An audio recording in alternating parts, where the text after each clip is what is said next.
Coming to you live from a rowdy Leo P. Turner Hall in Cudahy, California. I'm Jack Farmer, being joined by Pinky Santino, and it's time for the hardest hitting night in Southern California wrestling as Santino Brothers presents Last Man Standing.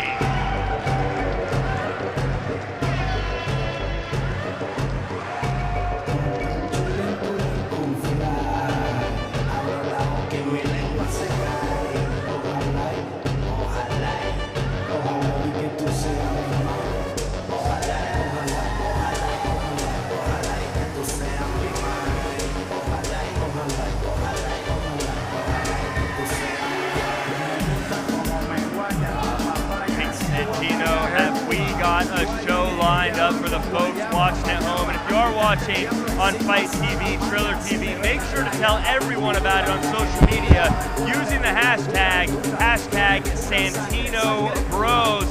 Kicking things off with one that I've had circled on my calendar for a while, introducing first Primo, a guy who I think is ready to go big in 2024. Oh, hell yeah.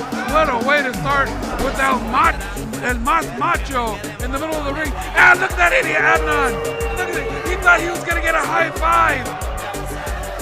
Left him hanging out to dry. Primo just became my hero. Primo, though, looking for a tough out tonight as he battles someone who's beyond being just a human, the DKC, who's known around the world, obviously, for his matches in New Japan Pro Wrestling, coming here to where he started it all. Little bit of a super-powered individual here tonight, Pinky. Yeah, he revs it up. He comes in real excited.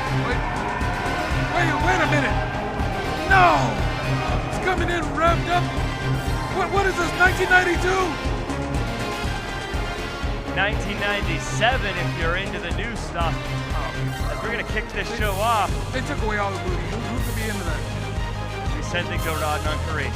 The following contest is a singles match scheduled for one fall.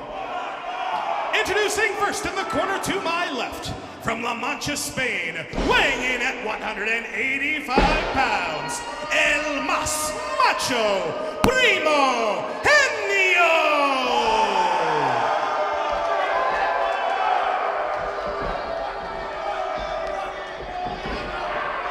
What, DKC's all mad because he doesn't look as good? And introducing his opponent, representing the New Japan Pro Wrestling LA Dojo, weighing in at 165 pounds, he is the Eternal DKC! God, he's revving up like a Super Saiyan. Yeah, he's got that clean new gear the DKC does, and again, this is really a matchup I've been looking forward to because it's pitting two young wrestlers who have a very bright future ahead of them, both with different mindsets, but both very talented as Last Man Standing is underway. Oh, wait. Hey, you gotta wait for him to put on his elbow pad. That's fair. Now, Primo had all day to get his elbow pad on, but waits until the bell rings before he starts. As these two lock up and this thing's underway.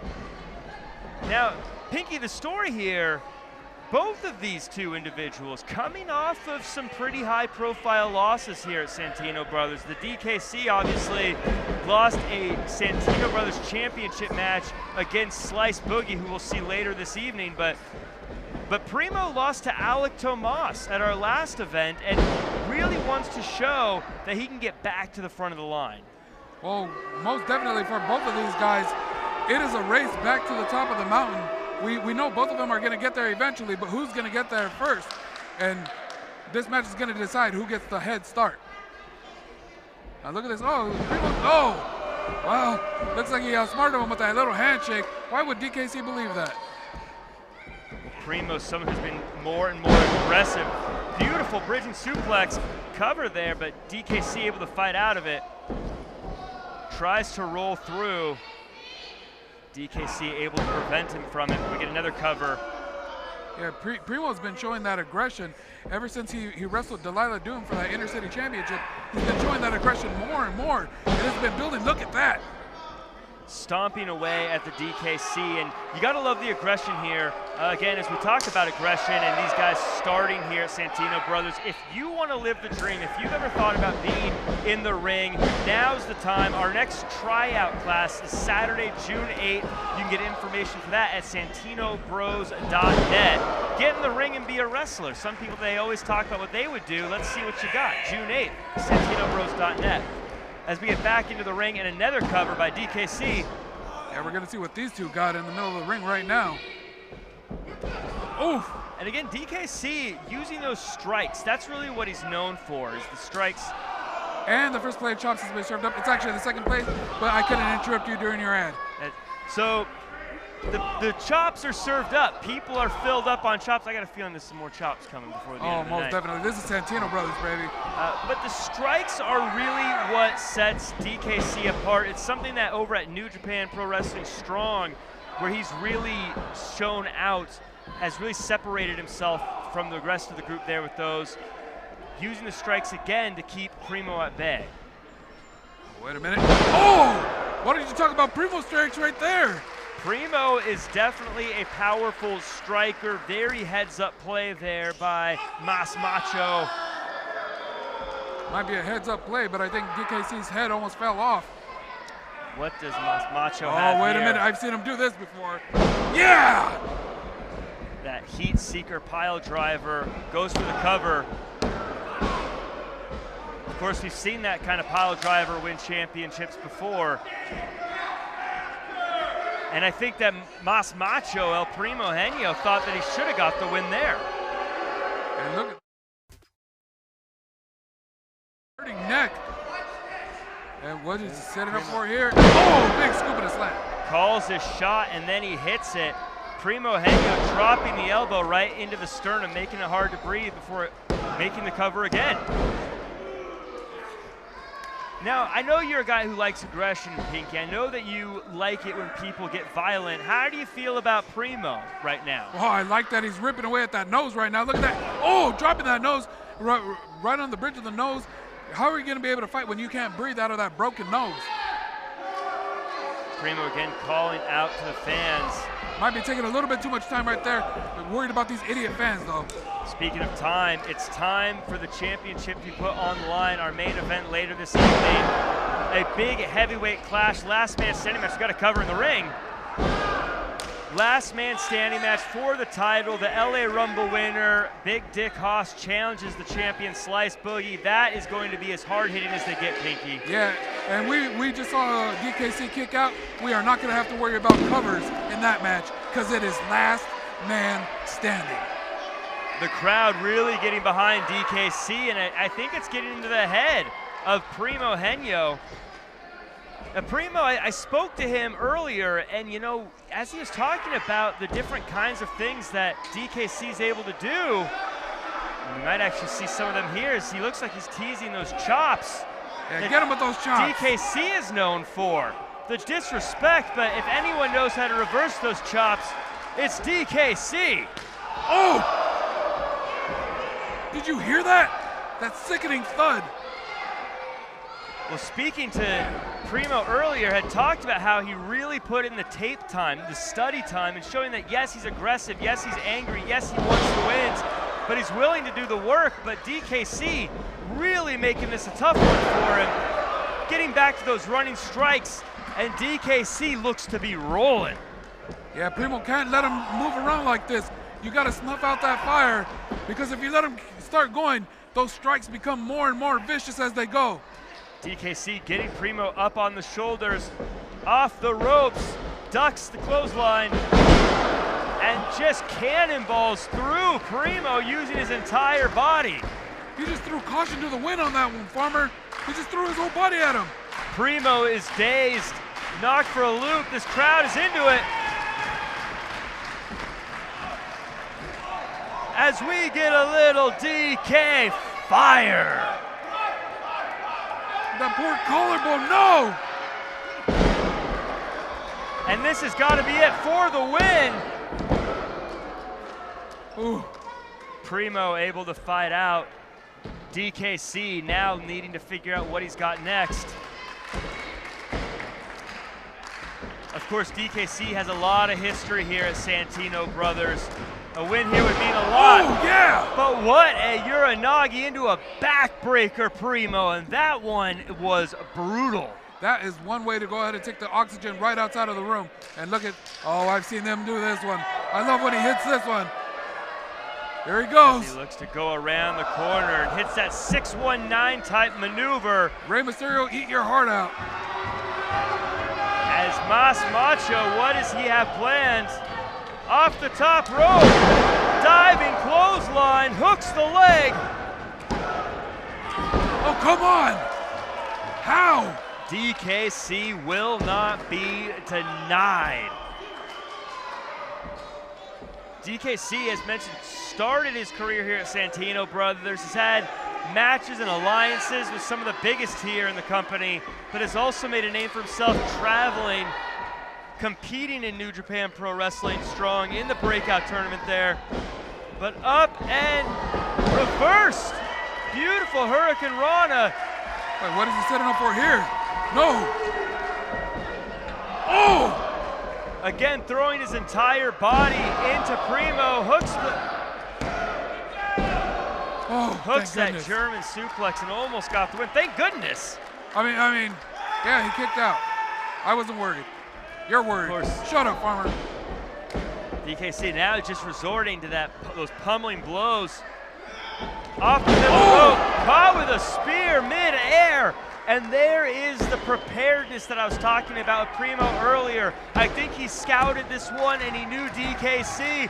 And for as big of a jerk as Primo can be sometimes, you gotta give him the credit that he was ready for it this time. I guess at least you're giving him credit, I guess. But look at this, finish him up here, oh no! God, look at the sweat just bouncing off these two. Turning into a slugfest, not a good idea to get into a striking contest with DKC, as DKC gets behind with the choke. And Primo fighting out of it. I think he knows how dangerous this is gonna be if he doesn't get out of it. My God, KC's like a pit bull, keeps going back to it. Oh yeah! Big stunner has stunned DKC. With that extra velocity from that reverse suplex right into that stunner, you gotta love that. DKC looking to finish things off. Primo ducks the clothesline, up, pop up, power bomb. Doesn't go for the cover here, hooks the arms. Alaste Angel, that's what he loves to win with. Will he get it this time? Hooks the leg.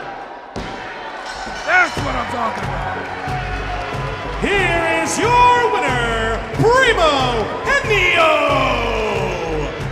Primo came into this one, said that he studied and he worked, did not want to be at the back of the line.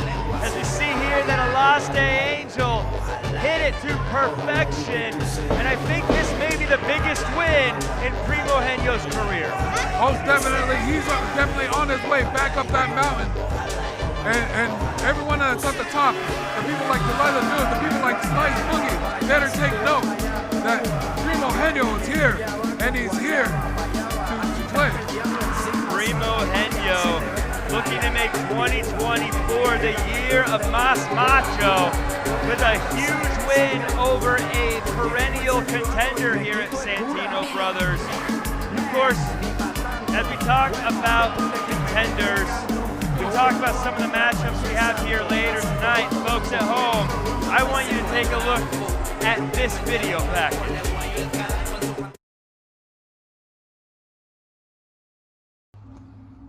You see, normally I let my guys speak for themselves, but now I got something to say. In fact, Double L, why don't you give this a little hold?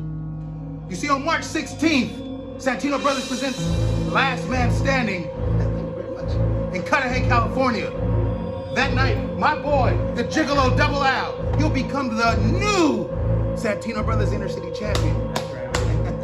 My other boy, Jay Cabrera, Bad Dude Tito, the Wolf Zaddies, they will retain their Santino Brothers Tag Team Championships, because I am the manager of champions. Yes, and more importantly, and ultimately, my guy, El Mero Mero himself, Roni Rico, will put the final nail in the coffin for you, Mongo Santino. You see, there's two guys in this rope that I hate more than anything. Number one is Slice Boogie, because at California Left, he gave me a dead-ass driver on the steel chair, and my neck hasn't been the same since. And the other one is you, Mongo, because at the LA Rumble, you eliminated Double L. You took my neck brace off of my injured neck. Luckily, I had a spare. And not only that, but you cost Roni Rico the #1 contendership for the Santino Brothers Heavyweight Championship. So as far as we're concerned, March 16th will be your last night in wrestling, not because you want to have this great send-off in retirement. That will be your last night, because when you step in the ring with Roni Rico, that heart attack that you had before is going to be nothing compared to what he does that night. Cut the camera off, boy.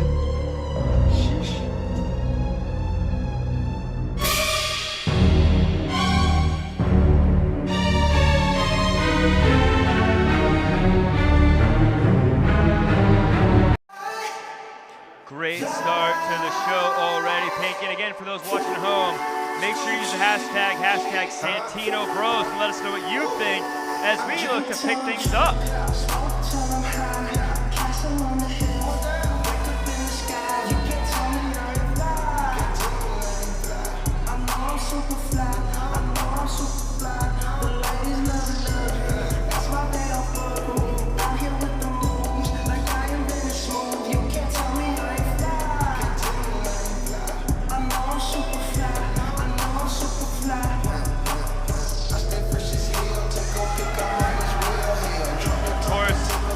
A favorite here at Santino Brothers, Eli Everfly, really ingrained in the DNA of this company, both as a wrestler and as someone who has trained many wrestlers, but that might come back to haunt him tonight as he faces a big, and I mean physically big, challenge.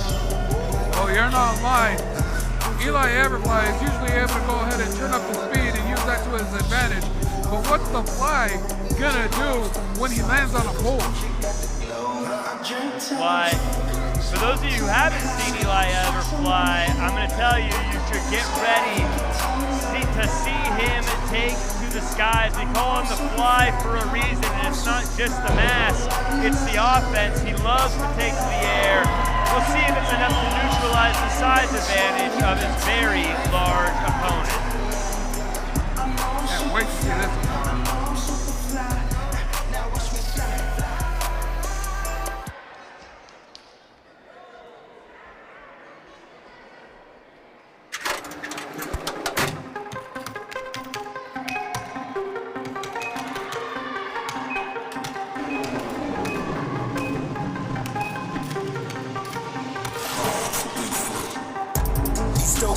I'm shining like my diamonds. Big money in Ishmael Vaughn, originally trained by Eli Everfly, but then of course, as all wrestlers do, wanting to spread his wings and see where else he can learn from. Got a little bit of training from someone you may have heard, a QT Marshall over at the Nightmare Factory, someone who's trained a few folks himself. But when you've been trained in pro wrestling by your first trainer, you always want to be able to come back and what you had originally. Talk about size. He's just hitting those throats to the whole ring. Talking out their necks. They God. rushing to the cash. They ain't We're going to getting send things checks. over to Odd on This is Crazy how I so we can live. get this This is one not a flex. underway. BPS. The following contest is a it'll be singles match scheduled for one fall. Introducing first in the corner to my right, hailing from the angelic wasteland. He weighed in this morning as a flyweight. He is La Mosca, Eli Everfly.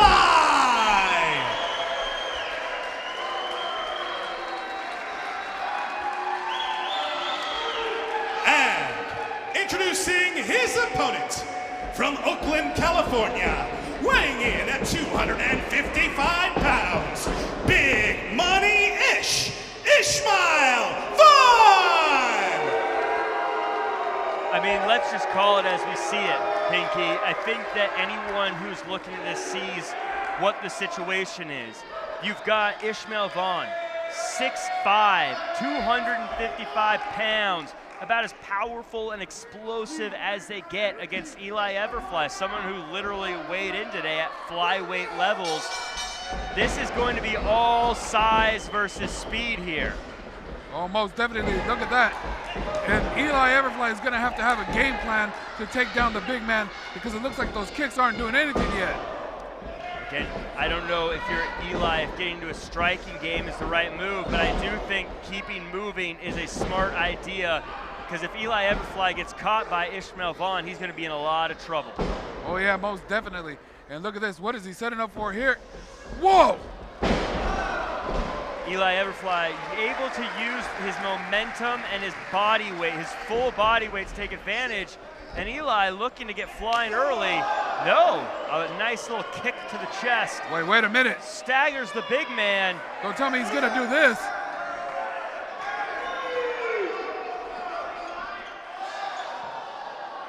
Tries to hit that Hurricane Run to the outside. Oh! He's dead. This one's over. This is a record time.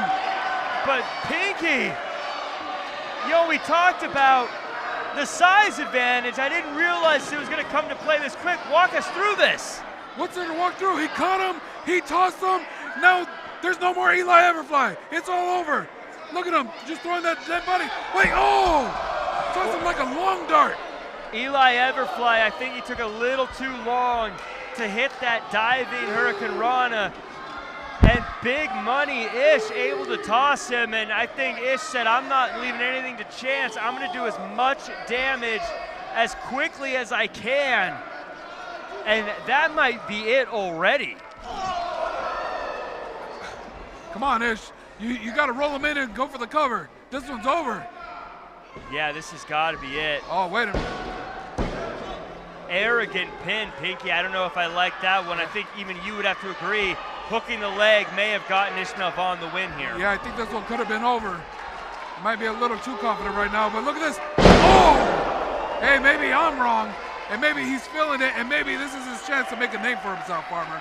Look, we talked about the power and the size advantage of Ish right off the top. And I think, Ishmael Vaughn, he's saying, I'm not going to overthink it. He's just going to lean in with all of his weight, all of his muscle, and really use that advantage. And it's hard to argue. It's working to perfection. Ooh. Yeah, most definitely. And I know that Eli Everfly must have had a plan walking in, but what's that old saying? Everyone has a plan until you get punched in the mouth. And I guess we can say everyone has a plan until you get launched into a bunch of chairs. And look, the action doesn't stop here with this one. Later tonight, we have an Inter-City Championship match that is heated and personal. You're going to want to stay tuned for that. In the meantime, take the social media and use hashtag Santino Bros to let us know who you think is walking away with that Inter-City Championship. While Ishmael Vaughn, I mean, our referee may need to step in here and stop this thing. Yeah, this thing might, exactly. The referee might have to call a stoppage because I don't think Eli's going to stop on his own. Once again, I hate to say I don't really agree with that right there. Again, I think just a full basic cover probably would have gotten the win here, but as I was trying to say earlier on, what does Ish have here? looking to really put a stamp on this one. Probably putting it away. I think Eli Everfly fighting for his life on that top turnbuckle. After the damage taken, there's no way he'd survive anything from the top rope. Wait, what is this? And this might be the opportunity for Eli Everfly. Come on, Ish, get up, pull yourself up. No! Double knee drop right over those shoulders.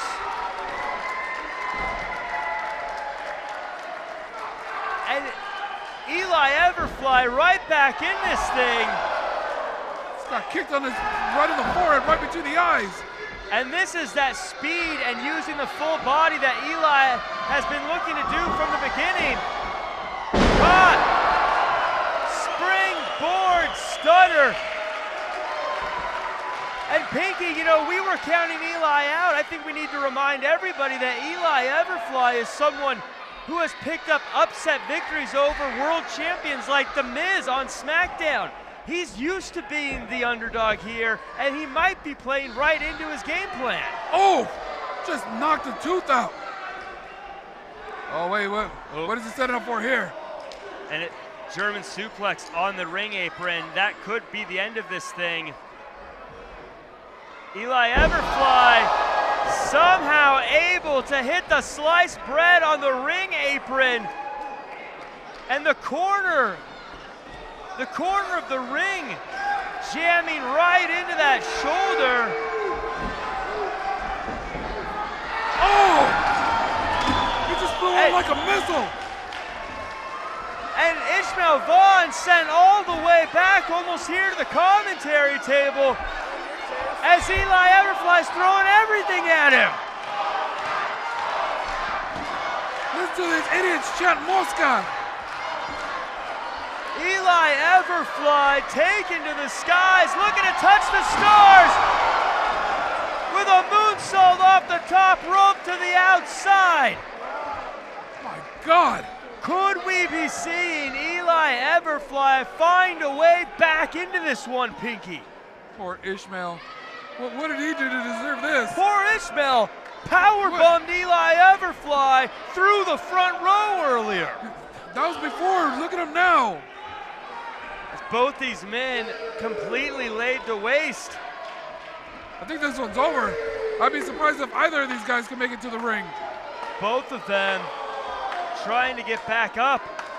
Eli seems to be the first.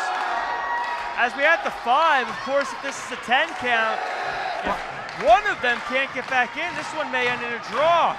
Farmer, could you believe that this is only match 2? This is last man standing, and whether or not it's a last man standing match, I think the heart of that is sticking with everybody. As Eli comes up and brings Ish down, working over that arm and that shoulder after having the knees driven into it, after getting hit with the sliced bread. Oh, wait, he's not done. Eli Everfly knows that if he can just wrench back hard enough, Ishmael crawling and fighting to get to those ropes. Reach! Almost there. Can he do it? Go, Ted, reach! He got the ropes. It's okay, Farmer, he got the ropes. You can relax now. Yeah, as I mentioned, you notice Eli Everfly taking every second to hold that maneuver on, do as much damage as possible. Eli knows he's in for a fight. He knows how tough of a person Ishmael Vaughn is. Doing everything he can to try to get the win here. And Ishmael Vaughn, as I was saying earlier, when you're a wrestler, it always haunts you. The person who trains you, can you ever best your teacher? This is one of those things that will loom over you forever as Ish hits that big boot and looks to put away the demon that's haunted him, his teacher, once and for all. And look at this, Eli trying to block it, but wait, no, goes through. That's the cover. Oh. Pinky going again. He wasn't able to block it that time. 1, 2, 3. Did he kick out? Was that only 2? I don't know how Eli Everfly has anything left after some of the big damage he's taken. Michinoku driver hooks the leg. How is he still kicking out? I don't know how Eli Everfly still has anything left in him, but he is showing the world what made him the guy that has become known as the Fly, the Mosca. Mosca! You gotta use that O farmer, come on. But look at this. The Fly might get, and there's that Angel Killer. That's the move that Kid Bandit, Ishmael's friend, used to defeat Eli Everfly. And even that was not enough. I can't believe it. I don't know how he keeps kicking out. I thought he just stayed in the back eating Fun Dip all day to make his tongue green. But no, he's been training, he's been getting ready for this one. Eli Everfly, somehow, some way, he's still in this match. This is putting Eli Everfly up on that rope. Not a good place to be after all the damage Eli's taken. Is he looking, what's he looking for off the top here? Oh, wait a minute. Trying to get him up for a fireman's carry, I think. And again, Eli Everfly trying to fight out of this. Turns it around. What could we have here? God. Eli spins around. Hurricane Rana off the top. Eli Everfly up and full red cover. Here is your winner, Eli Everfly! Powerbomb through the chairs. Thrown around and powerbombed Pinky Santino. What happened in this one? To be perfectly honest, I don't know how he kept kicking out of that. Like you said, he took punishment like nobody else. I gotta give it to the Mosca on this one. And you know, coming from me, I hate to say something like that. Here, gonna definitely feel this tomorrow is Ishmael Vaughn offering a hand and a handshake. Nothing but respect between these two. After an absolute brutal battle, Eli Everfly picks up a very hard-fought win, but Ishmael Vaughn showing the world just how powerful he truly is. And of course, we talked about Ishmael being trained here at Santino Bros. If you want to get trained at Santino Bros, take a look at this.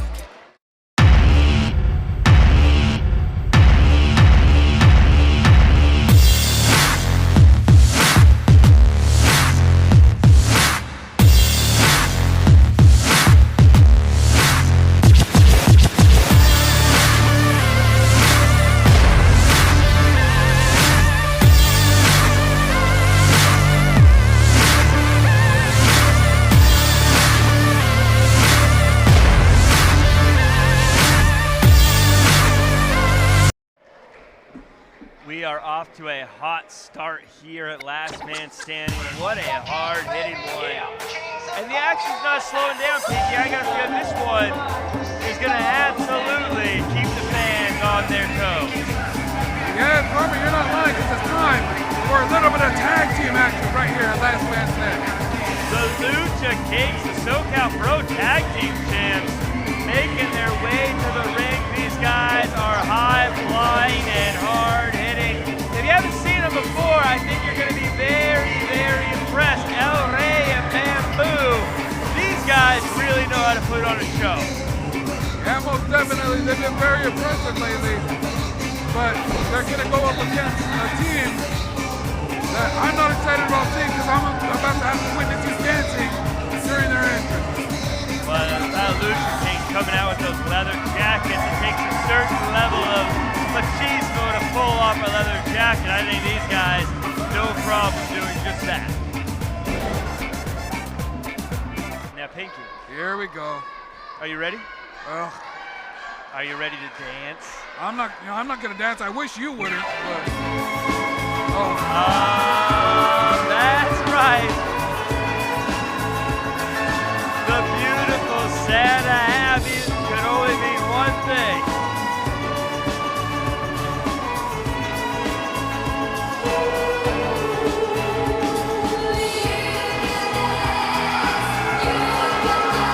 The Crusty crew making their way to the ring.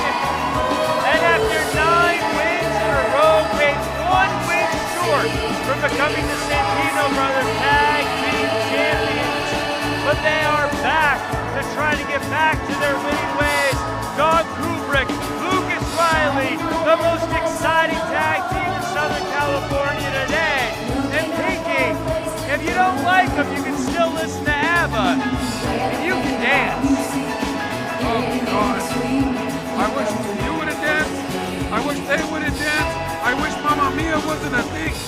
Farmer, come on. Stop it. Stop it. Hey, look at these people are dancing. Why does everyone have to dance? Oh, great. They got you a dance camp? When did they get you a dance camp? How do you not dance to this? ABBA. I hope everyone sings along.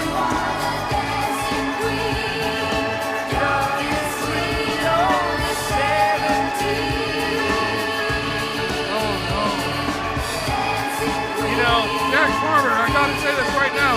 You will not be moving on to Hollywood with that thing. We got a dance party here at the commentary table. Legendary Howdy Price here stopping by. I'm out of nowhere just to dance. I didn't even know he was here. But you hear ABBA, and I got Howdy Price dancing behind me. ABBA brings people together. The Crusty crew brings the people together. One way or another, this one's gonna be a fun one. On Curation, let's get this party started.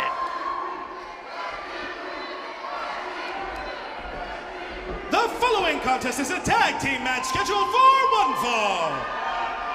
Introducing team number 1 in the corner to my right. From Tijuana, Mexico, at a combined weight of 350 pounds, Bamboo and El Rey, the Lucha Kings.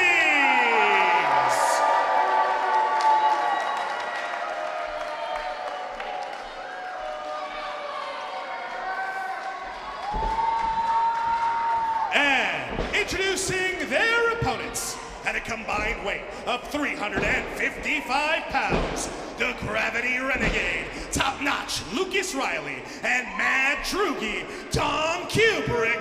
They are the Crusty Crew. All fun and games aside, this is going to be a very fun one. Yeah, most definitely. Farmer, take your breath now because once they get started, I don't think you're going to be able to take another one. I always say they don't make energy drinks strong enough for you to keep up with the Crusty crew. And I think not a lot of teams can match them in speed and agility, but I think the Lucha Kings are going to try. Well, you know, if there is a team that can keep up with the Crusty crew, it is the Lucha Kings. Looks like Lucas Riley will be starting things up for his team, of course, with the Lucha Kings. Bamboo in the ring now, El Rey, the one with the crown on his mask. Yeah, it looks like the two smaller, possibly quicker of the two are starting things off.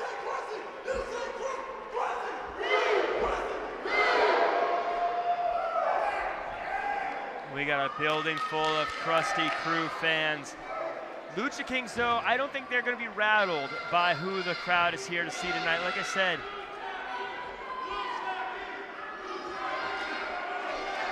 it looks like we got some Lucha Kings fans, too. oh, crowd split here, of course, as I was going to say.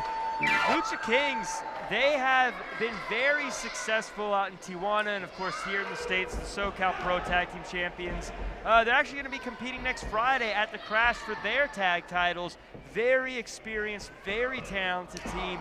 Crusty Crew, though, needs a win after suffering the loss at that finals in the Tag Wars Tag Team Tournament. Man, must definitely look at this. Went right after that arm. Well, I think this shows just how much Lucas Riley respects the speed of the Lucha Kings. Not going for speed himself, but looking to block things up a little bit. Oh, I got it. Hey, I don't give a lot of credit to him, but that wrist control, I gotta love that. It's not often you see Lucas Riley opt for the grappling instead of the high-flying maneuvers. Again, I think it's because Lucas Riley knows just how quick the Lucha Kings can be. Yeah, you gotta be.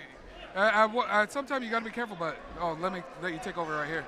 Well, take over I will, because of course one of the biggest matches in Santino's history, Mongo Santino versus Roni Rico, a match 20 years in the making. That one is coming up next, so you're going to want to make sure to stick around for that one. Very heated, very personal. As we kick things off back to the ring, again, let us know what you think of the show. Use the hashtag Santino Bros. And look at this. Oh, they're going to start speeding up now. Nip up. Answers one nip up with another one. And of course you knew that they were going to have to get to the speed eventually. These guys, they can wrestle with the best of them, but they like keeping things high octane. They like keeping things at breakneck speeds. Most definitely. Hey, you can go ahead and show your wrestling ability, but sooner or later, you got to use the moves that brought you to the dance. A little bit of gamesmanship by Lucas Riley popping up right behind Bamboo there, showing that he's always one step behind him. If Bamboo slows down, he's going to be in trouble. Rolls through, double stomp to the sternum, and that's going to take the air out of Bamboo as he hooks the leg. Only a 2. Of course. Now, Pinky, you've been in the ring before. You're a wrestler yourself. First tag of the match here. Is that usually a good thing to be the first team to tag because it keeps you fresh, or is there a little bit of maybe you gave up and you have to tag your partner into that? You know, it really depends. The thing is, if you could keep that hooks the leg. 1, 2, if you could keep your opponent away from their tag team partner, you just wear him down, beat him down.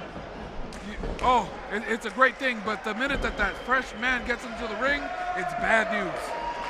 We got Dom Kubrick versus El Rey. You talked about the other two being the smaller two. These are the bigger two. I think El Rey, with the size advantage of all 4, looks like he hasn't had a carb his entire life.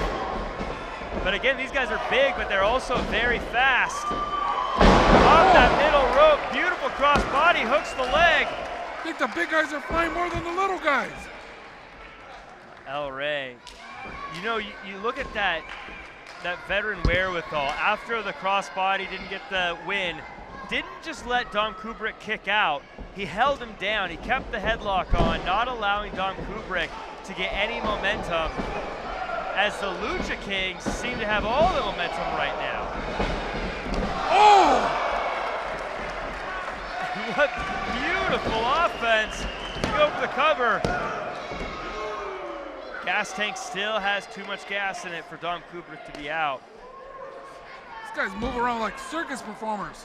Now, both of these teams were in the Tag Wars Tag Team Tournament. Of course, the Wolf Zaddies, who we'll see later this evening, they were the ones that got the win and became the inaugural Santino Bros champions. That championship will be on the line later tonight. But both teams, I think, would love another shot at those championship titles and that team, the Wolf Zaddies. Almost definitely. Neither of these teams are ducking the chance to win that championship. But look at this. This is the Cinco EDS. But Lucas made the tag.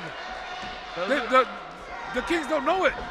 And that tag may have just saved the match. Of course, the Lucha Kings love to win with that move. But with the tag, it set things off, so they weren't able to do so. Oh! He just went flying. And you talk about the power game of Dom Kubrick. We saw it right there. And the combination speed and power goes for the win. Bamboo able to kick out. Bamboo, a very tough individual. And Lucas coming out here in their KISS gear, showing how tough they are, but look at that. Lucas Riley setting them up for something big, that cravat lock right there. That cravat, you know, I always say it's not one of those 5-star match moves, as they always like to say, but it's super effective, and there's a reason wrestlers have been using it for so long. Of course, because it works. It absolutely works. And it slows things down. Bamboo now still worked over, still tired, but the Crusty crew able to get the tag and using that innovative double team offense that they've become known for, as Lucas Riley off the bottom rope hooks the leg. I always like to say Lucas Riley, not dangerous from anywhere, dangerous from everywhere. And respect to Lucas Riley right there, because he hooked the leg, and not only did he hook the leg, he made sure to hook the arm. He went for the win completely. And, you know, you could beat up your opponent, but without that win, what does it all mean? Why are we all here? Sometimes it's a battle of inches, you're right, and that hooking that arm can be the difference maker. We talked about in the previous match, Ishmael Vaughn possibly threw away a win, not doing that earlier on. As we get back to the ring in this one, the quick tags of the Crusty crew have kept them in control. And usually this is a team of high-flying, fast-paced offense, as we see here, but we're seeing good tag team as he hooks the leg. We're seeing good tag team fundamentals from the Crusty crew. There's like some, they have some like telekinetic thing where they know exactly where the other one's gonna be. You can tell just how much these guys are working together when they're outside of this building right here. They put the work in, I gotta give them that. Lucas Riley, been a lot more brutal in this match than I think we've seen in the past. Using a lot of elbows, the cravats. You can tell he's been training not just on the flash, but on the substance. You talked about how the Wolves Zaddies were able to go ahead and beat them for the tag team championships. Maybe they're trying to change their strategy moving forward so that they can possibly get the titles the next time they face them. We get another cover here after that diving headbutt. And that's a good point, Pinky. I think maybe after losing to the Wolves Zaddies, who definitely rely on that ground and pound style offense at times. Love it. Something that maybe they looked at the tape and said, we gotta become more well-rounded, and we're seeing that in this one. Like they could try it, but I don't know if it's gonna work. Oh wait, look at this. Is he gonna make the tag? Bamboo gets the tag, and El Rey is in this thing. Beautiful drop kick, another drop kick. El Rey looking to turn this one around. Rolls through, ducking the clothesline, double neck breaker, and just like that, the Lucha Kings are sitting back atop the throne. Oh, wait a minute, I don't know if that was a smart move. I don't think he had enough time. I think may have been very quick, but looking to get that double team offense that they weren't able to hit earlier, but looks to be working this time. Roll through. Cutters in stereo, both hook the leg. Crusty crew able to kick out. As these two gonna need to find a way to get control of this one. Of course, Lucha style tag matches have a tendency to get out of control very quickly. God, listen to how these fans are coming to life for this one. I think the crowd knows that this is a competitive one that could still go either way. As the Lucha Kings resort to brawling. Oh! Double super kick. The Crusty crew off the ropes, eats a super kick up for both of them. And this is not where you want to be if you're in a match with anyone who has Lucha in the name. Oh, looks like they had it scouted though. Possibly scouted. You're right. But the Lucha Kings seem to have been in this position before as they hit stereo Hurricane Ranas. And they look like they're hitting their diving offense one way or the other.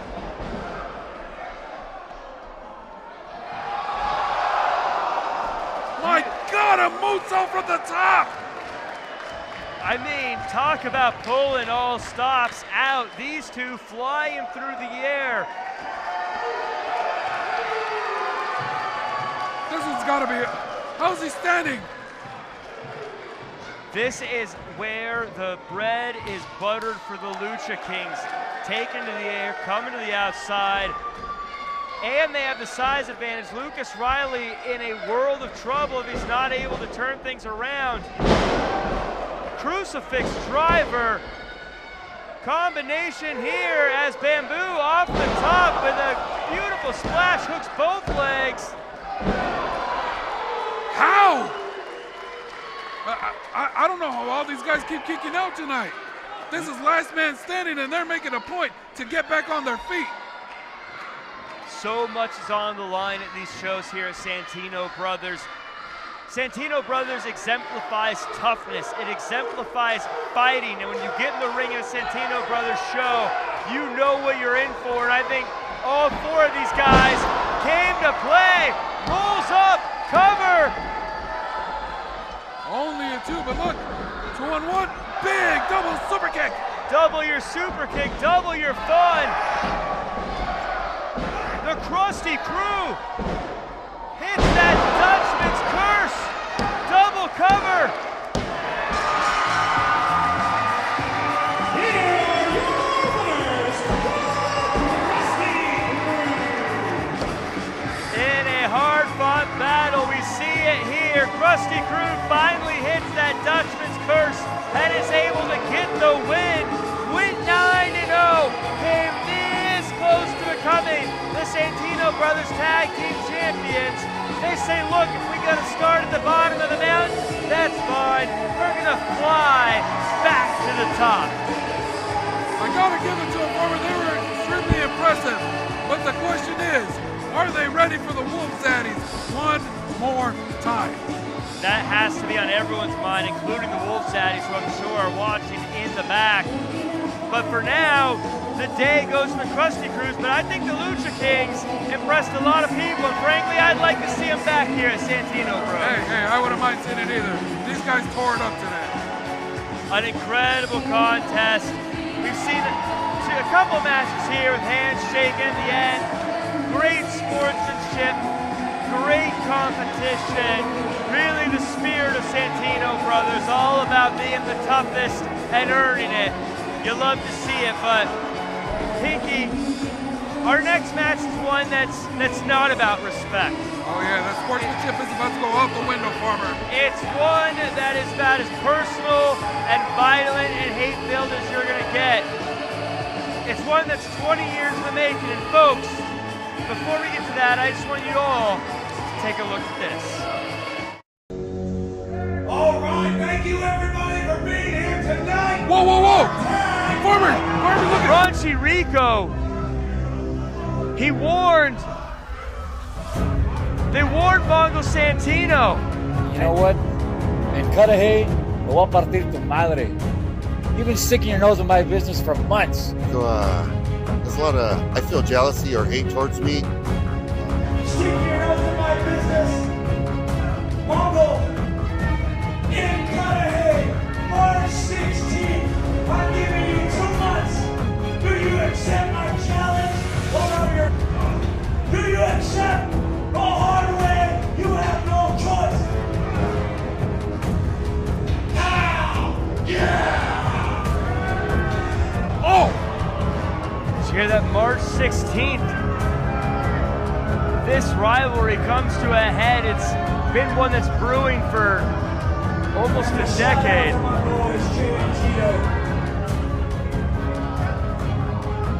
Devastating.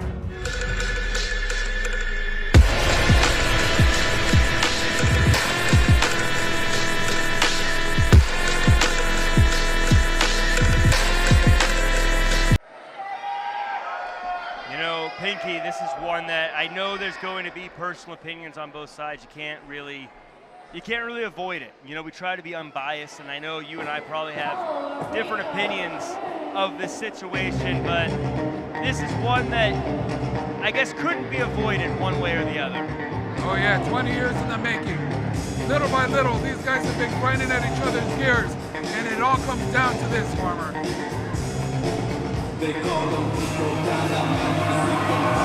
Raunchy Rico, you know, a lot of times, someone who's been doing this as long as Rico, at the level Rico's been doing it at, you like to think about all the accomplishments he's had, all the championships he's held, all the people he's beat, how long he's been doing this.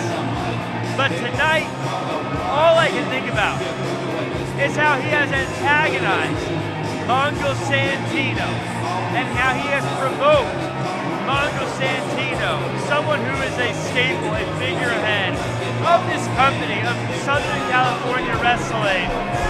And he's finally getting what he wants. But frankly, I hope Mongo Santino shuts this guy up. Farmer, you could want, hope, and pray all you want, but Raunchy Rico is here, and he's here to go ahead and break Mongo Santino. He's gonna put him out to pasture, and this one is it for the very last time. As the sign said, play around, play around. It's an old saying here at Santino Bros. kind of our way of saying, and find out, if you know what I mean. And we're gonna see if Roni Rico has played around and if it will lead to a lay around.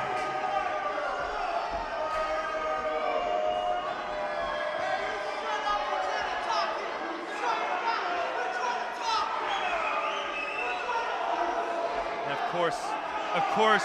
First of all, if I could get all you guys to shut the hell up and listen to me speak. Yeah, shut up, farmer. Listen to us speak. Que se callen, hijos de su puta madre. Cállense, babosos.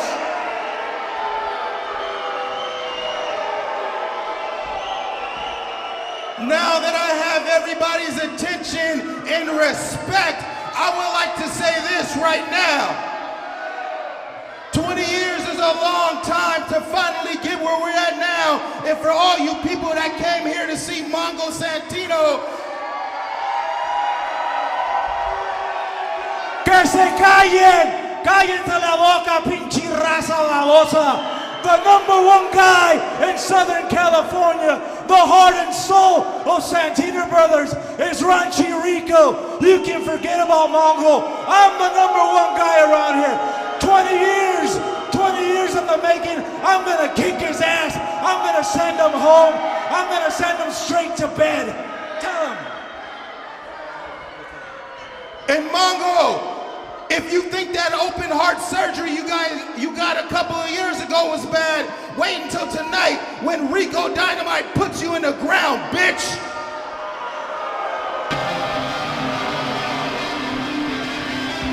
Eating words from Damian and Roni Rico, but hey, nothing you wouldn't expect from those two low lives.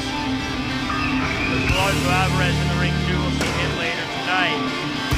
But that music can only mean one thing. It is the man who laid the foundation for the company that would help define Southern California pro wrestling. It was a man who was the enforcer when this whole thing started. Ladies and gentlemen, that music means it's time for the entrance of Mongo Santino. Having battled through heart surgery, the Grim Reaper himself tried to stop Mongo Santino, but Mongo Santino denied him, and he worked his way back. He fought and he clawed to get back in the ring at the LA Rumble.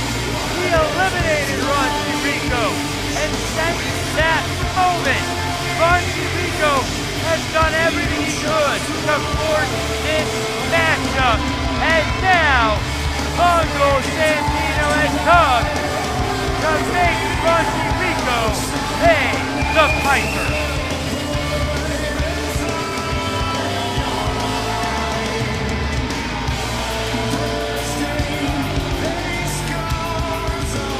Mongo Santino taking his time walking around the ring. Folks, win, lose, or draw, this is the final time Mongo Santino plans on getting in the ring. This is the final time he makes the walk. As these fans, they get behind him, not just because of the legend that he is, but because of what he stands for and what he's standing up against here tonight at Last Man Standing. You're not lying, farmer. Mongo has the bound to climb.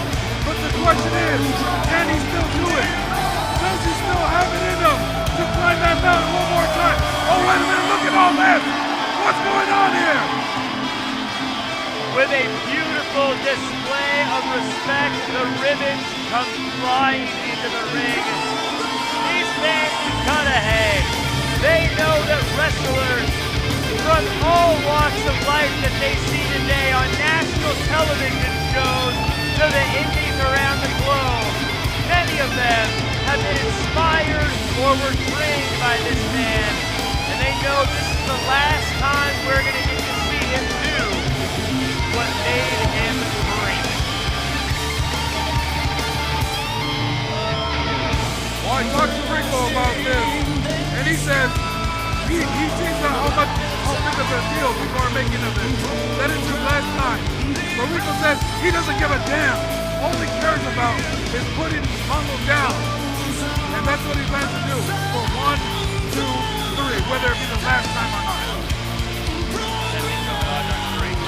Ladies and gentlemen, the following contest is a singles match scheduled for one fall.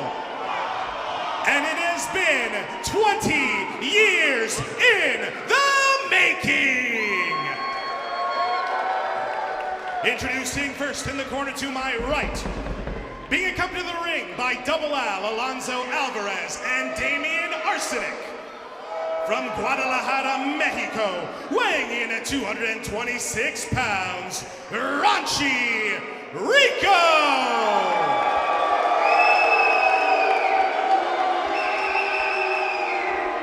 Yeah, you see, Rico got a streamer too. Did you see that?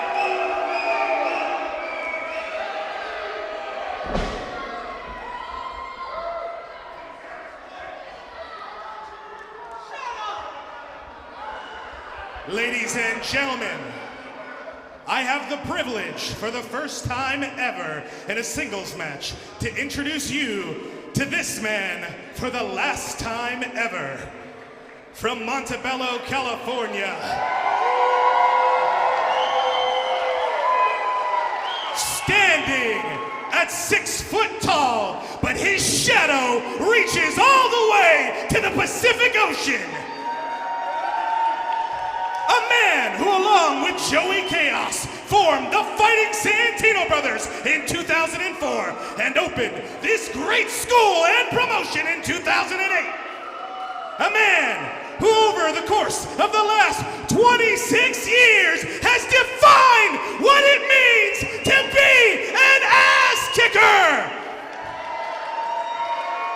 He weighed in this morning at 236 pounds, but his legacy weighs more than every opponent he's ever faced combined. He is the Mongolicious, the Mongi, the Mongo Malls, the undisputed Santino Brothers Street Fighter II champion, and the enforcer of Santino Brothers Wrestling. Ladies and gentlemen, one last time, Mongo Santino!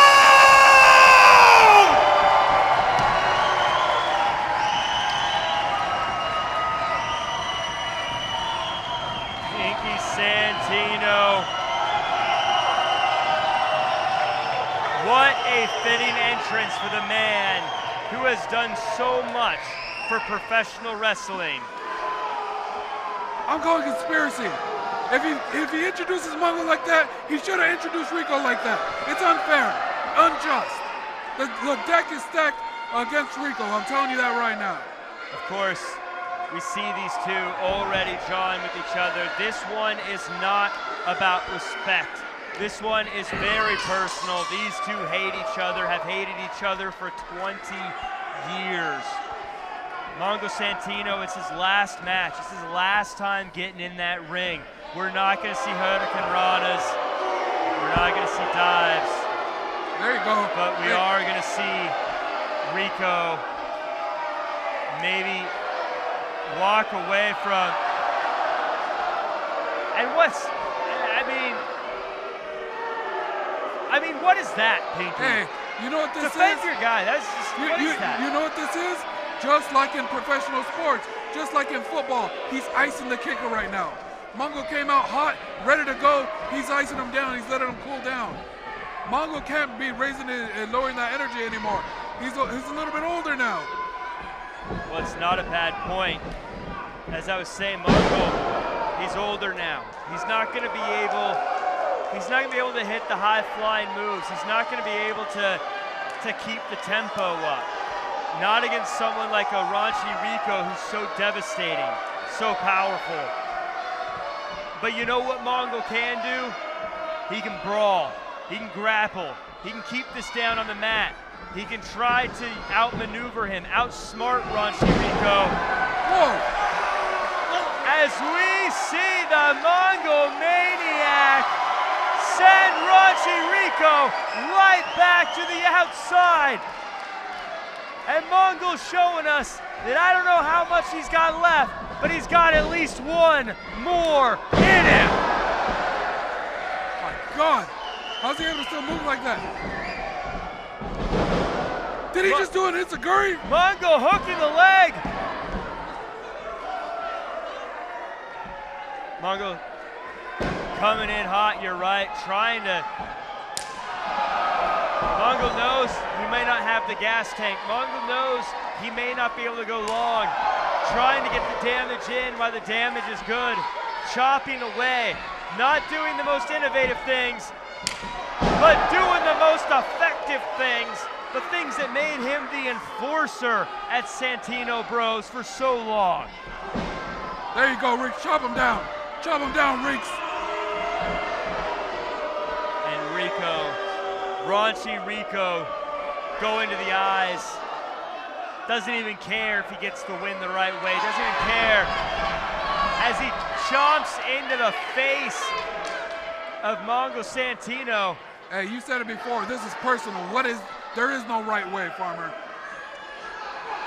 Driving that fist into the face of Mongo. And a chop across that scarred chest. Yeah, chop him right in that heart. Look at this. Again, Oh! Rico's a brawler. Rico's a fighter. Mongo reversing up and down, a back body drop. Takes Rico over the top rope. As Mongo takes the fight right to the front of the people that have supported the Santino brothers for so long, and that is the Santino brothers fans. Oh God, I felt those chests, those back clubs, and those chops before. Rico is in a world of hurt right now. Oh, poor Rico. Of course, we always say this is 20 years in the making. You know, Santino Brothers, it was originally started in Rico's backyard. It was there where everything got picked up and going. But Mongo was the enforcer.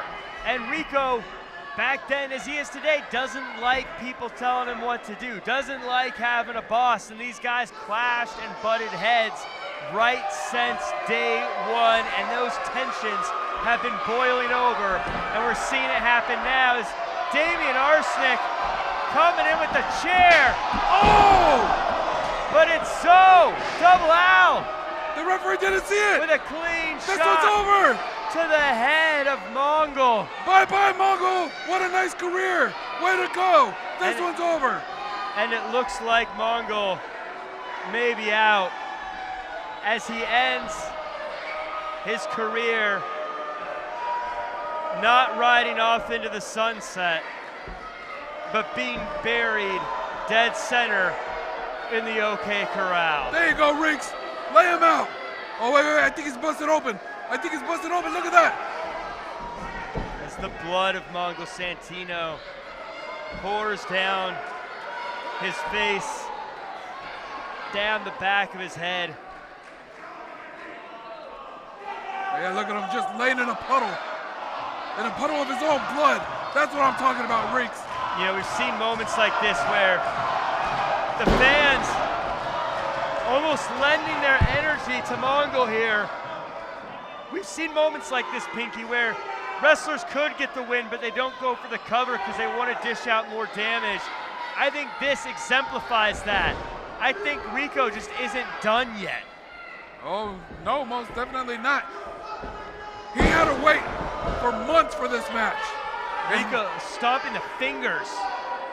And at this point, no one is going to take his plate away from him before he's done eating. As said, Rico, you know, I think from Mongo's standpoint, he was looking at this as a last match. Rico is looking at this as the chance of, after 20 years, to finally let out all of his frustrations on Mongo. As Mongo barely able to stand up. Oh, look at him just wiping that blood on his chest. Getting little bit of fight in him. Hooks the leg. And Damian Arsenick getting involved yet again. And head referee Scarlett Donovan has had enough. Finally bringing some justice Poor to Damian Arsenick. Poor Damian! The referee just struck him! Somebody suspend that referee! After all these years, Scarlett Donovan finally said, I'm sick of sending you to the back. I'm going to take you out the old-fashioned way. Well, it looks like that doesn't matter. With this pile driver, it's all over! Bye-bye, Mongo Santino! Thank you for everything that you did for the school. I can't believe you're not rooting for the same guy who has your last name. Yeah, he gave me the last name. I'm not going to say it. I'm not going to say it. And this is it. It's One, academic. What? What? The enforcer of Santino Brothers. As these fans let them hear it.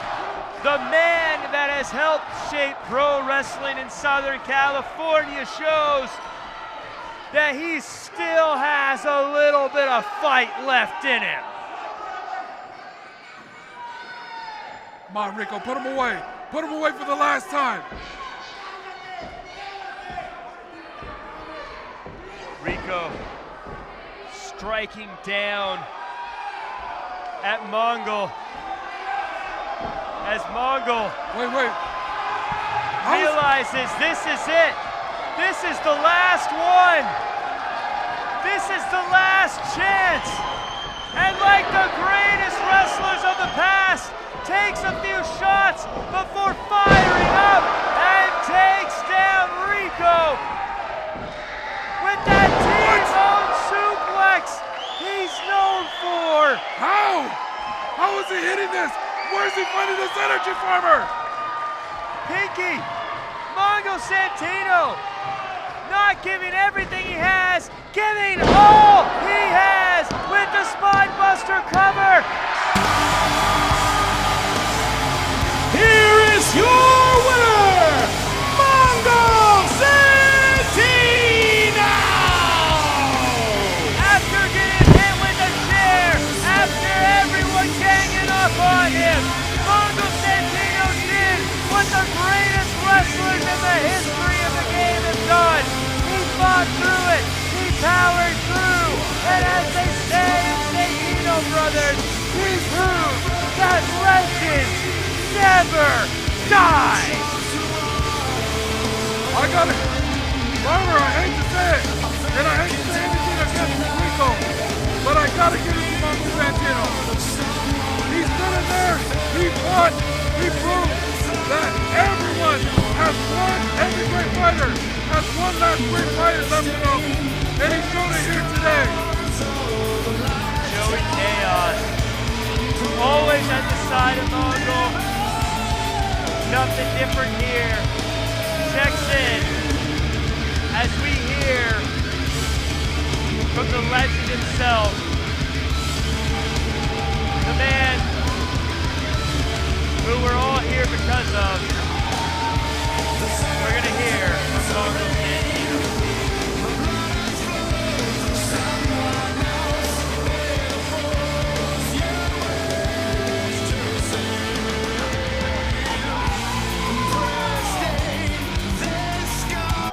Hey. First thing I want to say, it was an honor to wrestle in front of you guys tonight.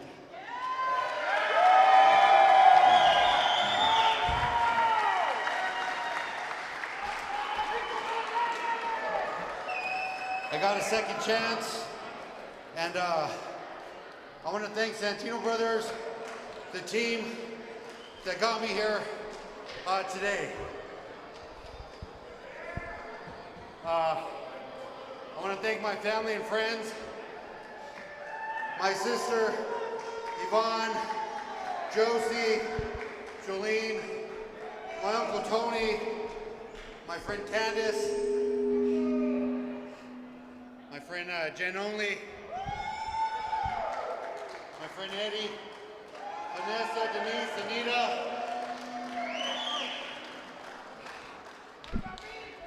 I want to thank my trainers, Hombre de Oro, Movie Star Mike, Arturo Bravo, Vern Langdon. I came from Slammers Wrestling Federation. I want to thank all the guys in the back, production, John, Bruce, Slinky, Anon, Jack, Pinky. I want to thank Sylvia. She has to put up with chaos and the baggage of me, too. She has two guys always telling her stuff. I want to thank my friend Jerry, Philip from Montebello.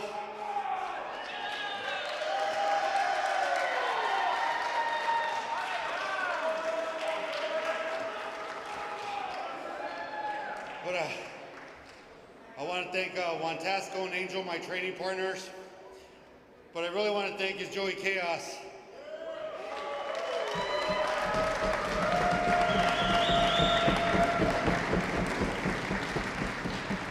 I know I'm not easy to work with and I'm very demanding, but he takes me as I am, good or bad. He just says, hey man, get back on your feet, let's get rock and roll. And I just want to thank you guys every night. Thank you.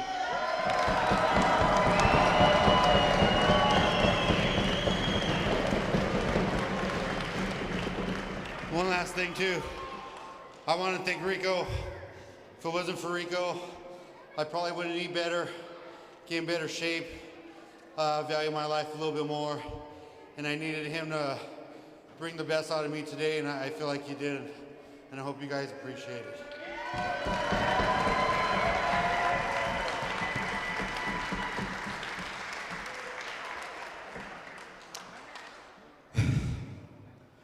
You one tough son of a bitch. It's not about me.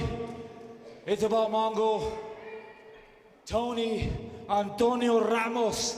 It's about Mongo tonight, baby.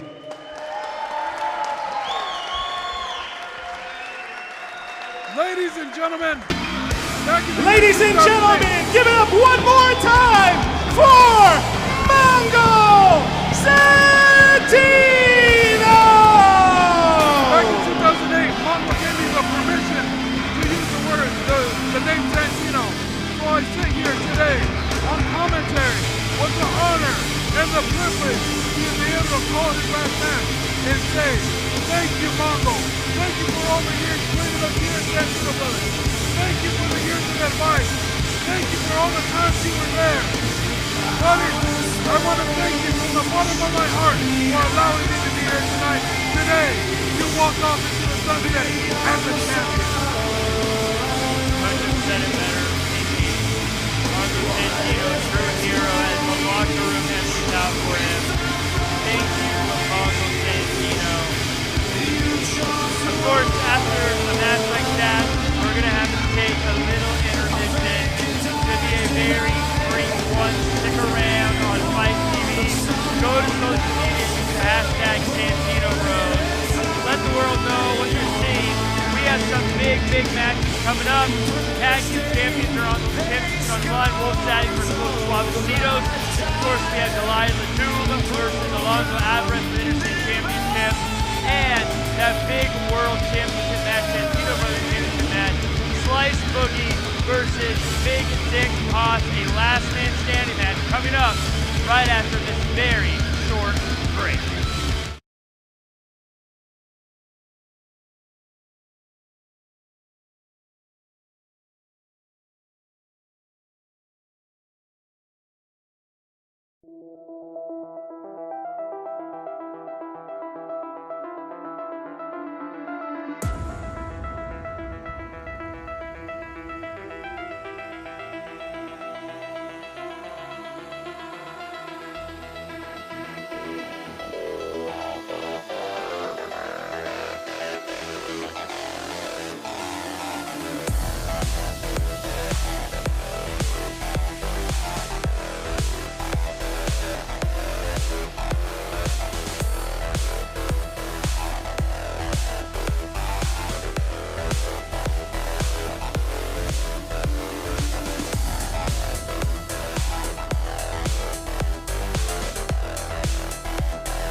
This is where the stakes really go through the roof. We've got championship action as the newly minted tag team championships are on the line. Oh yeah, Evan, we got a couple of newcomers to the Santino Bros Wrestling. as the Suavitos make their way to the ring. Well, those Suavitos, this is their debut here at Santino Brothers, but this is a very well-traveled, well-oiled tag team. And I always say this team, if I'm going to compare them to something, I compare them to a school of piranhas. They're not the biggest guys in the fight, but they gang up, they act fast, and they can pick someone to the bone if you give them the opportunity. Well, they're going to have to try to do that today, but it's going to be a whole lot of meat to try to get to those balls. They are definitely going to be on the disadvantage in the power game, but Suavitos, they're always at a disadvantage, or most at a disadvantage, so this isn't anything new to them. Of course, we know their opponents are going to be an uphill battle. Ladies and gentlemen, here comes the wolf. Sit right back, and I may tell you a tale of 3 little pigs and a big bad wolf.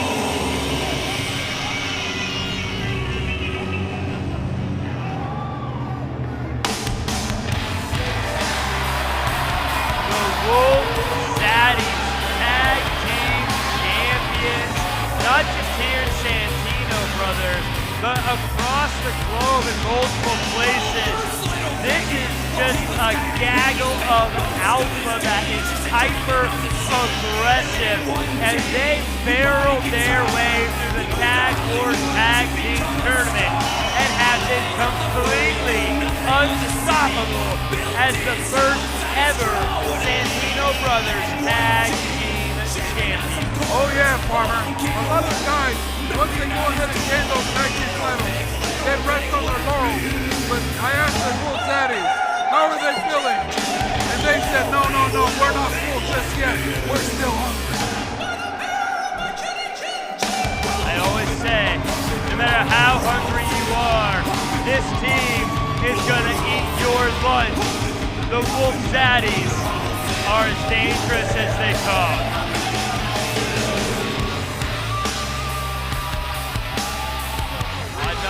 Let's do this. The following contest is scheduled for one fall, and it is for the Santino Brothers Tag Team Championship. Introducing first the challengers. At a combined weight of 365 pounds, Ricky G and Danny Rose, Los Suavecitos.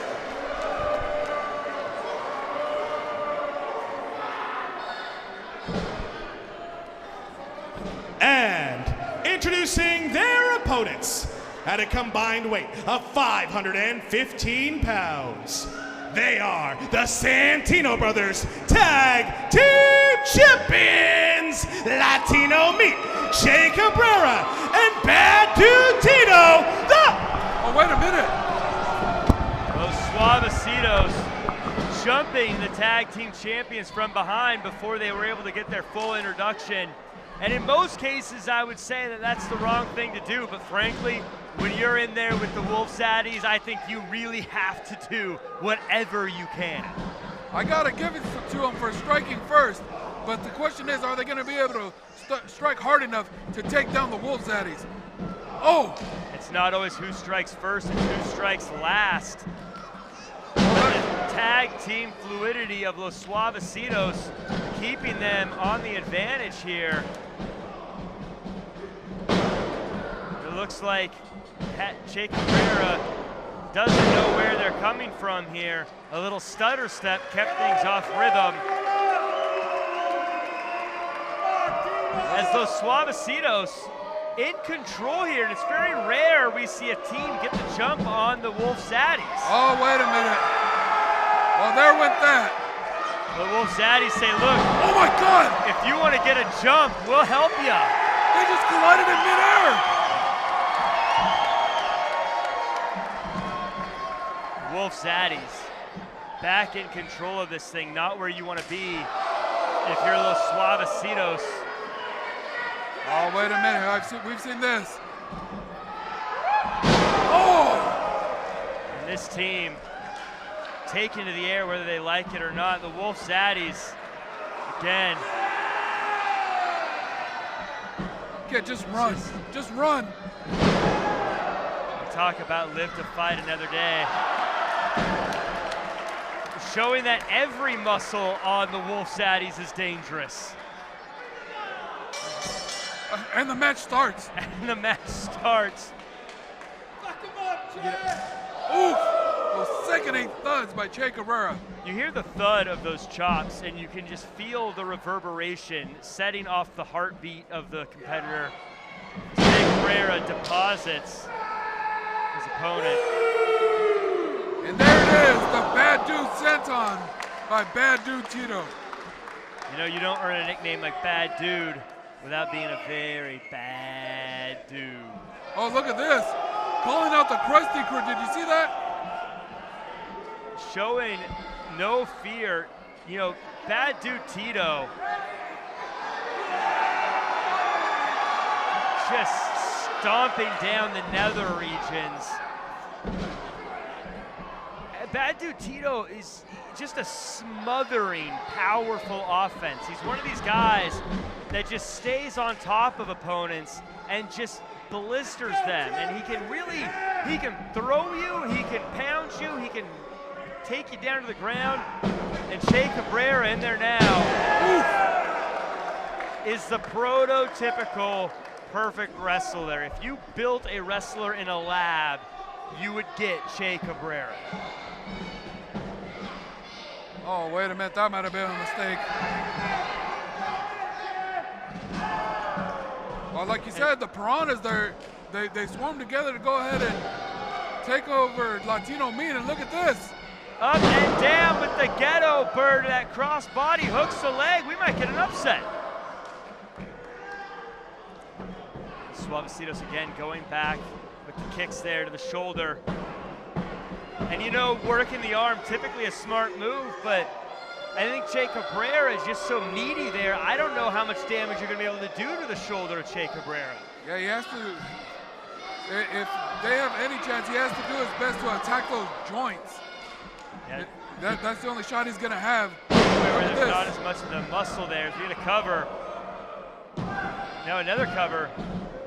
And folks, our next event, April 21st, Fight Night 12 in Bell Gardens at the Dojo. Fight Nights, of course, are very intimate shows. Not as many fans there. You get a much closer view of the action there. Also going to be on Fight TV. But get tickets for a very up-close look at some of these wrestlers. Fight Night 12, April 21st. Oh, look at him. Che Cabrera just absorbing those chops. Oh, wait a minute. Oof!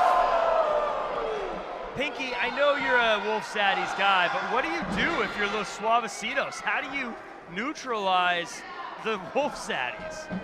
That's a question that a lot of guys are going to try to answer. My game plan would be what they're doing right now, quick tags in, quick tags out.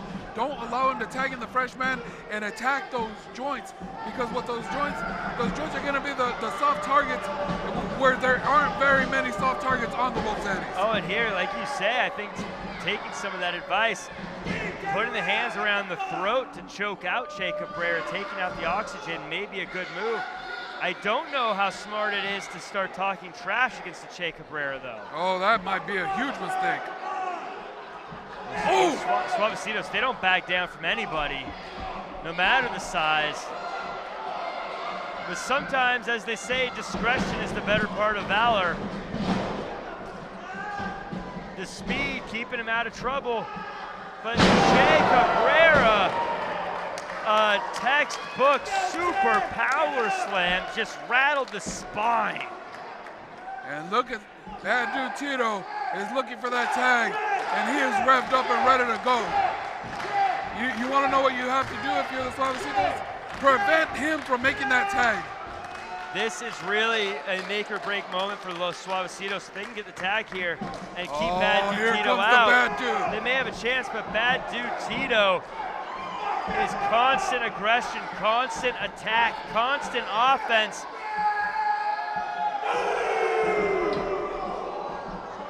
But as I said, Suavitos, when they're both in there, can be dangerous. But hey, Bad Dude Tito by himself is dangerous. Yeah, you hear of a double Northern Light suplex, but you don't think of it that way. You think the two guys would be suplexing the one, not this way. Bad Dude Tito just so explosive, so fast. Such acceleration in that ring. Getting from one corner to the next before anyone has a chance to rebound from it. Bad Dude Tito just using his opponents as weapons. Blue Thunderbomb one on the other, and look at this, we're not done. Oh, big backbreaker. And this is devastating. Death Valley driver, and this has got to be it. Well, Suavecito's going ahead and saving their team. Oh, once again, I think it's talking too much. Oh! And down goes Suavitos and the Wolf Zaddies. Oh, wait! But that may have been the move. If you can't hit as hard as the Wolf Zaddies, why not make the Wolf Zaddies hit each other? Yeah, you're not lying. Those guys hit like a ton of bricks, and it doesn't help when they're hitting each other. And the combo offense, the quick moves. Los Suavecitos, they grew up in this area, in the bright lights of Los Angeles, but living amongst the shadows. And the power here, paying off. Wait, new champions? Cover. Oh, thought we almost saw new champions, Farmer. Los Suavecitos have made their money taking advantage of people who didn't think they were a threat. That's how you get by in these city streets, and that is how Los Suavecitos has really made their hay. Looking to try to do it again here, but caught and dropped face first on the ring apron. Oh, look, rolls through. Only a 2. You know, Tito was on the foot. I think that was what allowed him to get the leverage here. But and speared midair. Oh, they're not done. They're not done. That's it. Total satisfaction. 1, 2, 3. This one's over.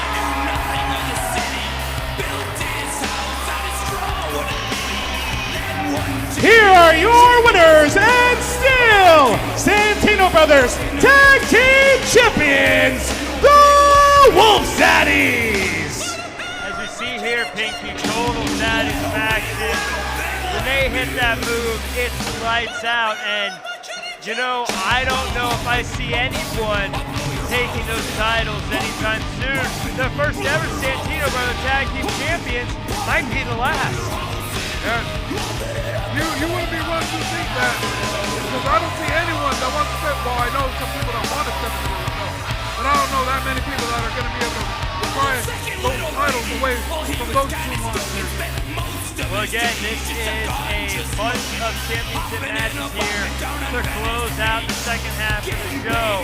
Big championship defense from the Wolf Zaddies. Who will step up next? We know who's stepping up next to challenge for the Intercity Championship.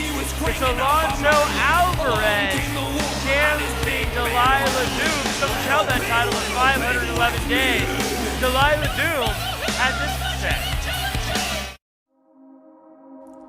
Ever since I was 10 years old, I've wanted to be a professional wrestler. But lately, I've been set back with injury after injury, leaving me wondering if I could still do this.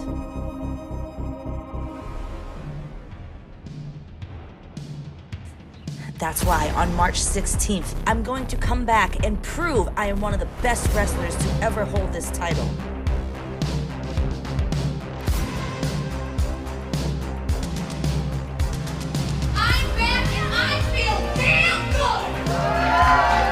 I haven't even scraped the tip of the iceberg of what Delila Doom can do. Alonzo, you may be the king of suplexes, but on March 16th, you're facing the queen of aerobic style. And Doomies never say die.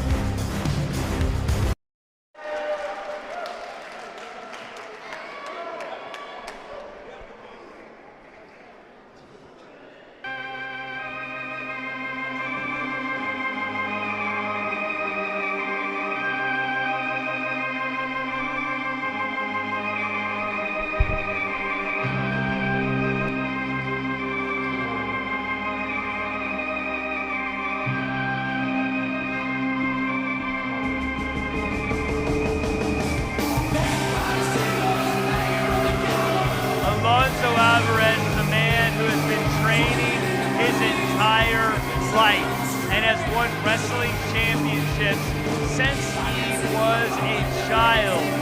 But things really changed for him when he aligned himself with Damian Arsenick, someone who has helped people become champions all over the globe.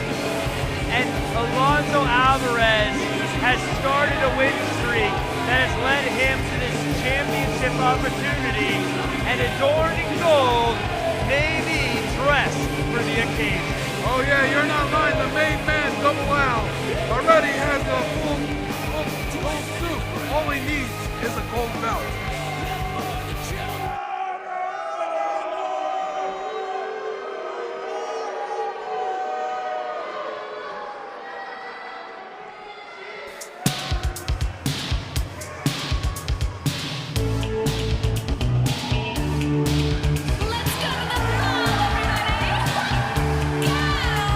And here comes the champion, the Santino Bros Inner City champion, Delila. If you've been keeping track, then you know that she's been the champion for 511 days.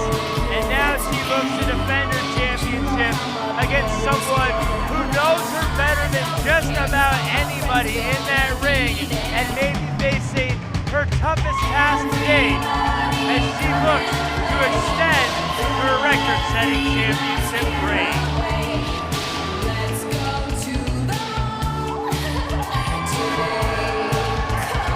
Of course, Pinky is gonna have her work cut out for her as she's outnumbered. The following He's a fair guy. He's hurt. He has a hurt neck. He's just here to watch and offer support. We all know that. Maybe spray a little water. Ain't nothing wrong with that. Why does he need to talk again? Why does Damian Arsenick need a microphone? So, we are going to try this again. These people need to be quiet while Damian's trying to talk. They're booing because they want to get to the match. We don't want to hear this guy. This time, I demand you guys to shut the hell up! Please. Is that so hard to do? Just shut the hell up. I'm sorry. I am very, very disappointed at what happened earlier with Rico Dynamite and Mongo Santino. You see, Delila Doom, I look at you, and you've been the greatest inner city champion we've ever had. See, he's giving her her props. I look at you, and I say, it doesn't matter, man or woman, you're one of the best. Now you see, this is where you run into a problem, because now, I have my man, the Gigolo Double Al, and he's gonna be the next inner city champion. You know why? Because I always have a plan. And remember this, it's two of us and one of you. Hold up, hold up, hold up. Wait a minute. What is this? Is that who I think it is? What is she doing out here? I already know how this is gonna go. What Williams doing out here? You're gonna interfere. He's gonna cheat. And she's gonna get screwed over. This championship deserves so much better. I'd say so. I'd say so. Dare she accuse him of that? Let's just call it what it is. You're only out here because you don't think that he can win on his own. Whoa, hey.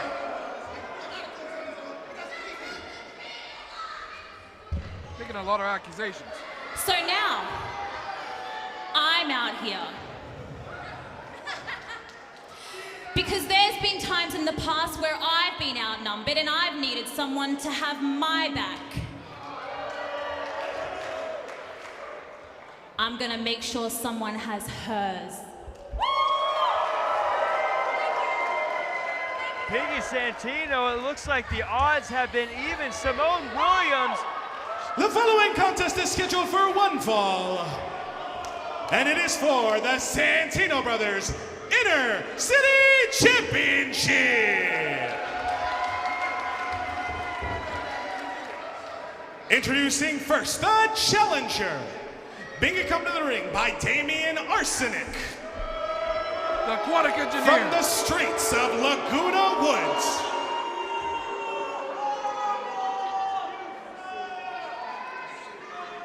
Why is that not rolling his eyes? From the mean streets, the most dangerous streets in Orange County, Laguna Woods. That man better put some respect on that name. It's dangerous out there. Weighing in at 175 pounds, he is the Gigolo, Double L, Alonzo Alvarez.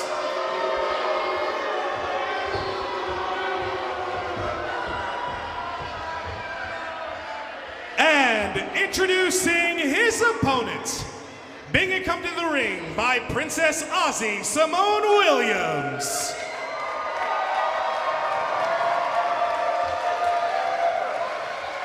From the Richard Simmons Academy of Aerobics, along with her thick thighs and jazzercise, she is the Santino Brothers Inner City Champion, Delila Doom!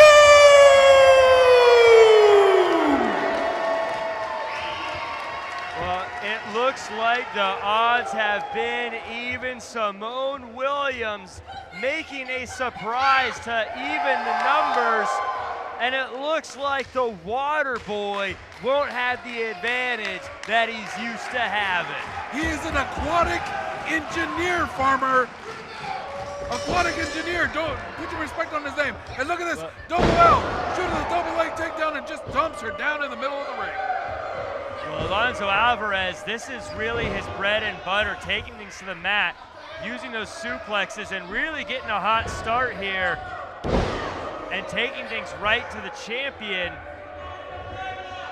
Of course, Delila Doom, as I said, champion for 511 days.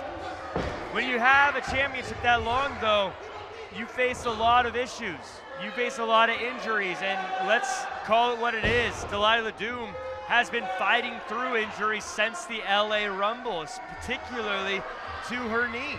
Oh yeah. How is that going to affect her against Alonzo? Well, the question is, will Alonzo choose to pick away at that knee? And if he does, it's going to be a really long night for Delila Doom. Well, we've often seen Alonzo Alvarez use that ankle lock. That could play a factor here. But Delila Doom, using the Hurricane Rana, goes for the star 69. Alonzo Alvarez scouted it as Delila Doom gets the full Nelson, switches and drops him face first. Oh no, not this, anything but this. And Delila Doom is picking up the heart rate as she's bringing the hit class to Alonzo Alvarez. To get the first cover. Oh, only a one, thank goodness. Look, hey, Damian's calling a timeout. Give him a few seconds. Wet him down, Damian, wet him down. And you know, this is actually where Damian Arsenick has been smart. Wait, what's Delila doing? No! Delila dives to the outside, driving her knees into the sternum of the challenger as she checks her heart rate. And I think business is about to pick up. Oh, you might be right. Look at this. Throwing him back into the middle of the ring. Very smart maneuver from the champion. This is how she's held on to the championship, knows that she has the upper hand in the moment, trying to get things back in the ring where she can really bring home the deal. Oh! Alonzo, though, finding a way to reverse it. And you know, I wanted to say that this is where we've seen Alonzo Alvarez grow, going to the outside, collecting himself. Those are things that I think Damian Arsenick taught him, where he goes to that elbow drop that's been so effective for him as we get a cover. I like to call that the Alzo drop. Like so. Yeah. Alzo drop. The Alzo drop. Yeah, there you go. You're getting it. Don't worry, Farmer. I'll cover for you. You know, it's a clever name. Oh, look at it. Look at him checking his heart rate. How do we all like that, Farmer? Kick to the gut. Well, as he mocks the champion, it's clear Alonzo Alvarez is trying to slow down the pace. Oh! And you know what, Farmer? I gotta say something. Delila. Oh, we gotta cover. 1, 2. Delila Doom has had one hell of a title reign. She's put down people like Ray Rosas. She's won the title from Cameron Gates. She beat PRIMOHENIO TREBECCA all to defend that title, but she's never been in there with someone like Double Al, Alonzo Alvarez. Well, Alonzo Alvarez, as we say, is someone who comes straight from the mat. I mean, he's one of those guys that... No, you know what? Let me tell you something, Jack Farmer. This is Damian sitting here. The Gigolo, Double Al's gonna get it done, baby. He's gonna get it done for us. Oh, look at that, Damian Arsenick just... I didn't think he could be more annoying than when he held the microphone, but now he's coming over to our commentary station. He came through. I kind of wish he would have stayed. I've never been more thankful in my life that he didn't stick around. Oh, you don't know what's good, but look at this. But you know, May 22nd, speaking about sticking around, in Azusa, we have Santino Sisters coming to you again from Azusa. It's going to be on Fight TV as well. You can get tickets at santinobros.net. Simone Williams has already been announced. She will be a part of that show. So get your tickets now. Santino Sisters. It's going to be the Santinos all-female show. Oh, whoopee, Simone Williams. Oh. Simone Williams. Get a cover. Oh. Alonzo tried to reverse it, but it was Delila Doom who was able to out-wrestle Zoe. You rarely see that happen. And look at this. I got to give it to Double Out, knowing exactly where he was in the ring. And look, Farmer, I know a lot of people are excited that Simone's here, but I know she's only here to cheat for Delila. She's here to neutralize the water boy, who's been known, as Simone said, to get involved and cost people matches and cheat. And frankly, that's how Alonzo's got a lot of his wins. We get a cover. And look, since Simone has been here, Damian Arsenick hasn't been able to get involved. He wouldn't have gotten involved anyway. He has a hurt neck, Farmer. Oh, he's been wearing that thing for 14 years. Oh, come on. That's a little hyperbolic, I'd say, but look at this. Why don't we pay attention to the ring over there talking about Damian's neck? Why don't you pay attention to what's going on in the ring? Double Out right there is in control. Again, I always say, when it comes to the technical mat wrestling, Alonzo Alvarez really as good as they get. And the thing about Alonzo is how young he is as he hits a beautiful gut wrench suplex there. But how young he is and how talented he is for his youth. He's getting a cover. Only a 2. One of those guys I always say it's interesting because he's got so much experience, but he's still so young. Yeah. You're starting to see some of that, maybe that youthful frustration as Delila Doom continues to fight back. But yeah, we talk about his age, how young he is, and how experienced he already is. Imagine how much of a monster he's going to be in just a couple more years. He's definitely going to become one of the forces to be reckoned with. And as much as I don't like Damian Arsenick, he has led a lot of people to championship gold. Oh! But maybe not tonight as Delila Doom finds a way to turn this one around and starts hitting combos to take Alonzo down to the mat the hard way.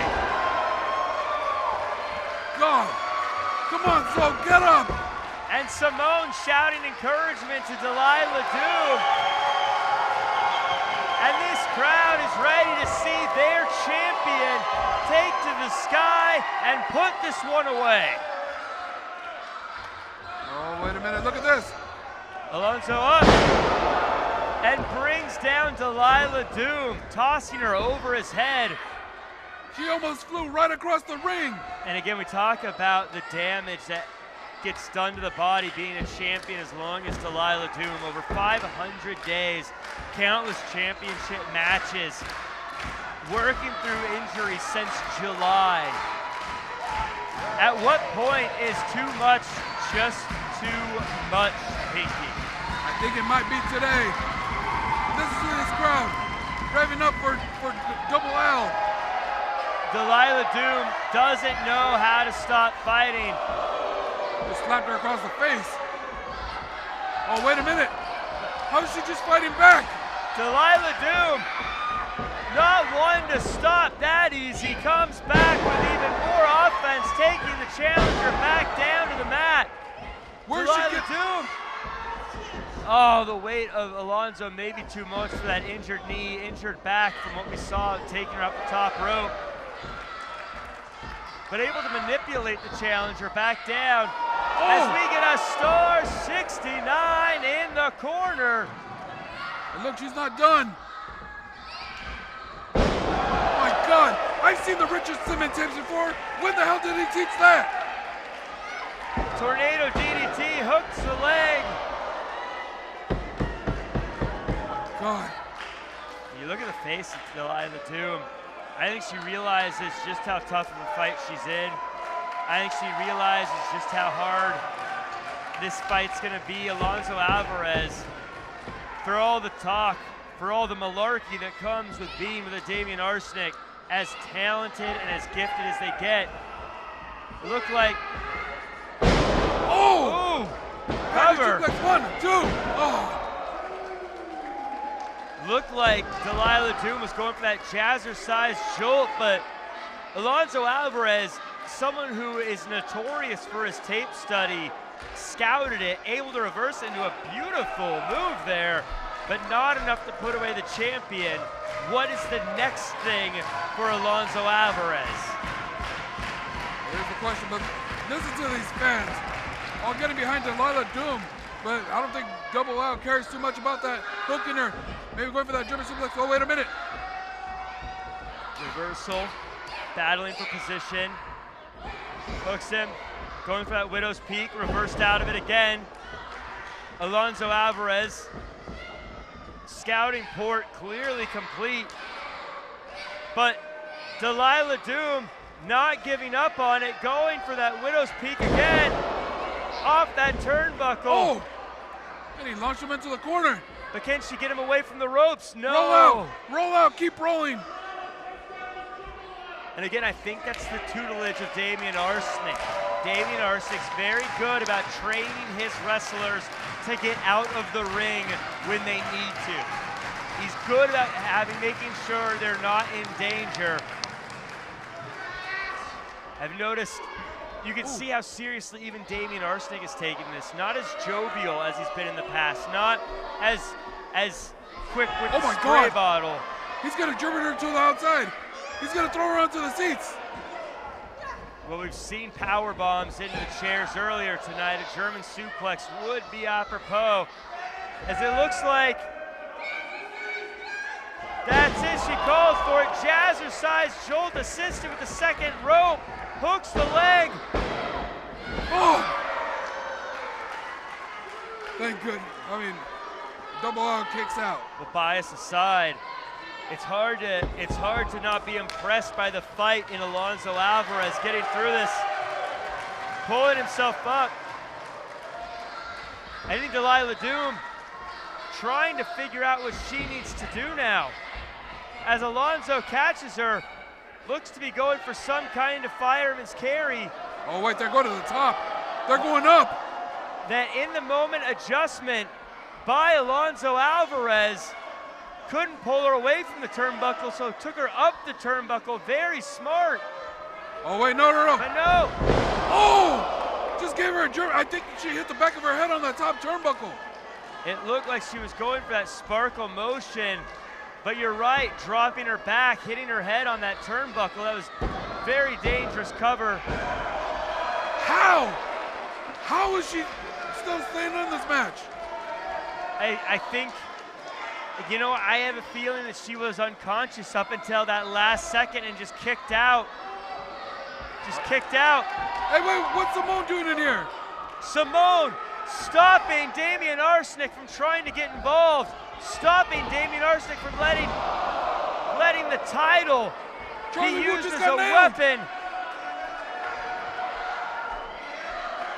Wait, and now it's time. Don't do it, Simone. To return all the favors of every time Damian Arsenick used a weapon to attack an opponent. But what? What was that? Oh my God! What was that? And look at that! Talking about cashing in a little insurance policy. There's an envelope. Oh, this was a payoff. This was a payoff. Simone Williams, she was in on it the whole time. She was getting a cut the whole time. Did I tell you how happy I was to see Simone Williams come out here? That's sleazy. No good Damian Arsenick always has a plan. 1, 2, new champion! New champion, Farmer! New champion! Here is your winner and new Santino Brothers Inner City Champion, Alonzo Alvarez! With a tear in his eye, this has got to be the greatest day in Alonzo Alvarez's life. You gotta love it. Farmer, he did it. He did it all by himself. He single-handedly walked in there and beat the former Inner City champion, and he walks away with the gold. Farmer, you gotta love it. It was a screw job from the beginning. Damian Arsenick, the water boy, always with a plan, always with some sleazy, sinister plan, paid off Simone Williams to come in here and end a historic 511-day championship reign. Alonzo Alvarez, go ahead and put on the championship, but you didn't earn it. You bought it. You bought it like some fan. You didn't earn it the hard way. This is disgusting. Disgusting? What are you talking about, Farmer? Give the man his flowers. He went in there. He wrestled. He beat it. He beat him. He beat her. There's no other way around it. He is the new Inner City champion. He earned that title. And nothing you can do, nothing you can say will take that away from him. Disgusting. Disgusting championship for sale, apparently. Damian Arsenick, again, always the man with the plan. New Inner City champion. But folks, it's time for our main event where the Santino Brothers Championship will be on the line. And our champion, Slice Boogie, had some choice words.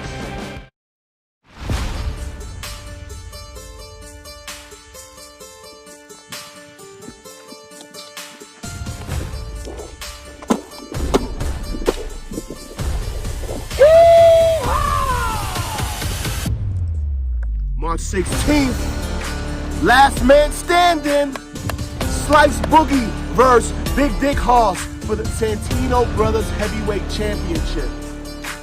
But let's go back a little. April 2022, Slice Boogie versus Big Dick Hoss, not for the championship, but for bragging rights. And I put you down real quick, like the piece of meat that you are, mindless, brainless, stupid even. You think you could beat me? Are you think you're ready for the champion? Hoss, you ain't the sharpest tool in the tool shed. You got one weapon, lariat. All I gotta do is avoid that. I got a million weapons. You think you can last with me? This ain't a Royal Rumble. This is last man standing. I'm gonna put you down for the 10 count. This will be the closest you ever get to this title. See you there, buddy. Whoa!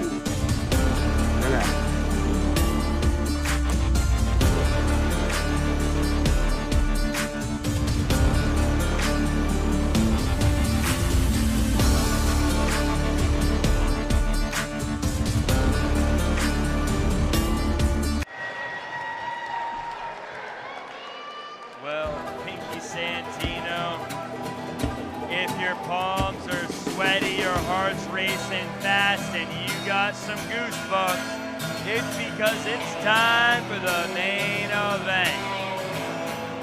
The championship on the line. HOGG making his way to the ring, and this is a man who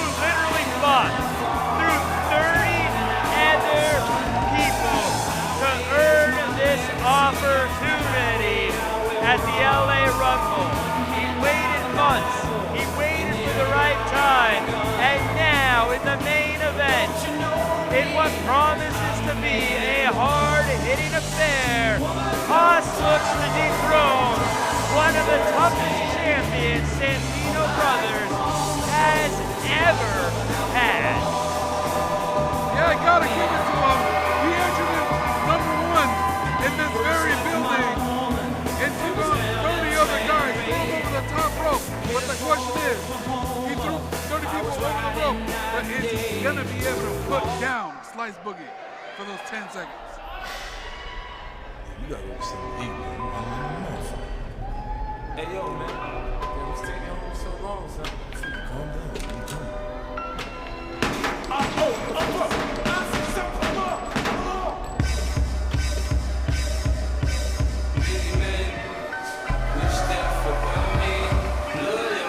Slice Boogie, someone who has been to the top of the mountain, gone right back to the bottom, and came right back up to the top again.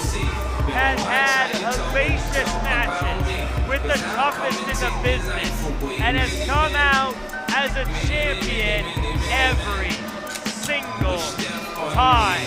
And since that time, everyone in this company and all the Santino brothers, regardless of the roads they walked and the streets they lived on, all of those streets led to the king of the concrete jungle, Slice Boogie.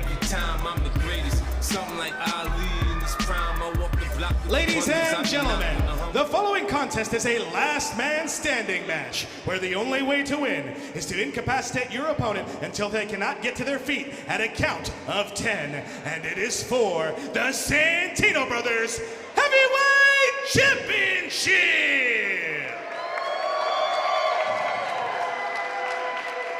Introducing first, the challenger from Tyler, Texas. Weighing in at 318 pounds, he was the winner of the 2023 LA Rumble, the Grizzled Outlaw, Big Dick Haas!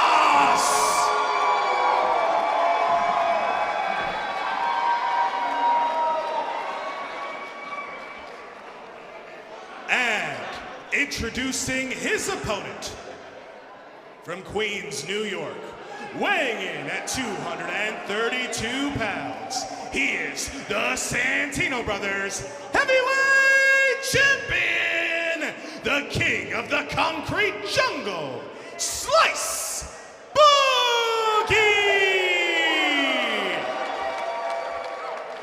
So again, for everyone watching at home, in our main event, the show is called Last Man Standing because this match is a last man standing match.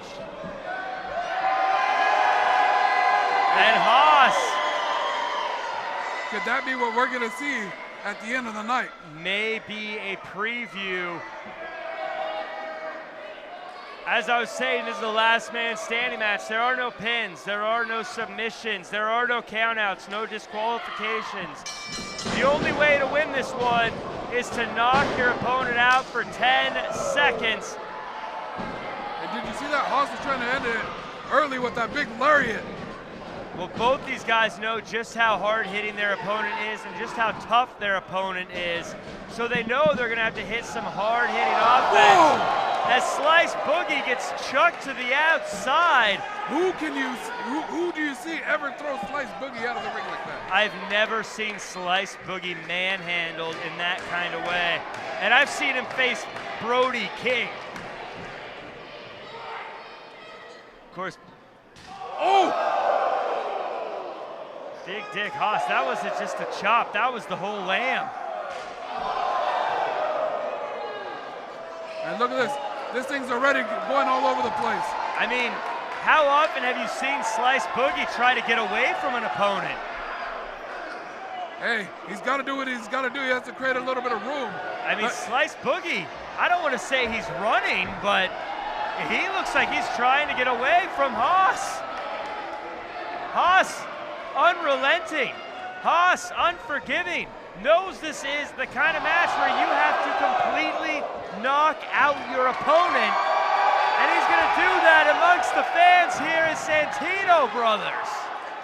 Hey, this could be it right now. See if referee Scarlett Donovan starts to count. Oh wait, no, Slice is making his way back up. Of course, they're lying out on the bleachers amongst the fans. Slice Boogie, again, trying to get away here.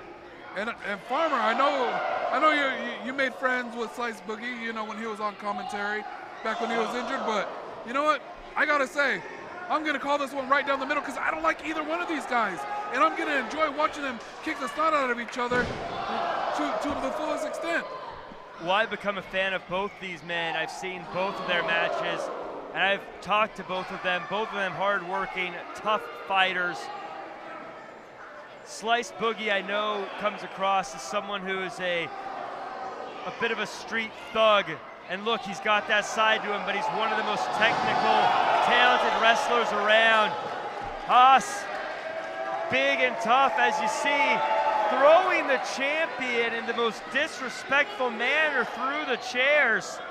Well, it's a good thing he's a street thug, because at the end of this one, he might end up on the streets. Look at him right there. Saw people hanging out like that when I was walking through downtown Los Angeles. Well, Slice Boogie might be out. Oh! And look, this is a smart move.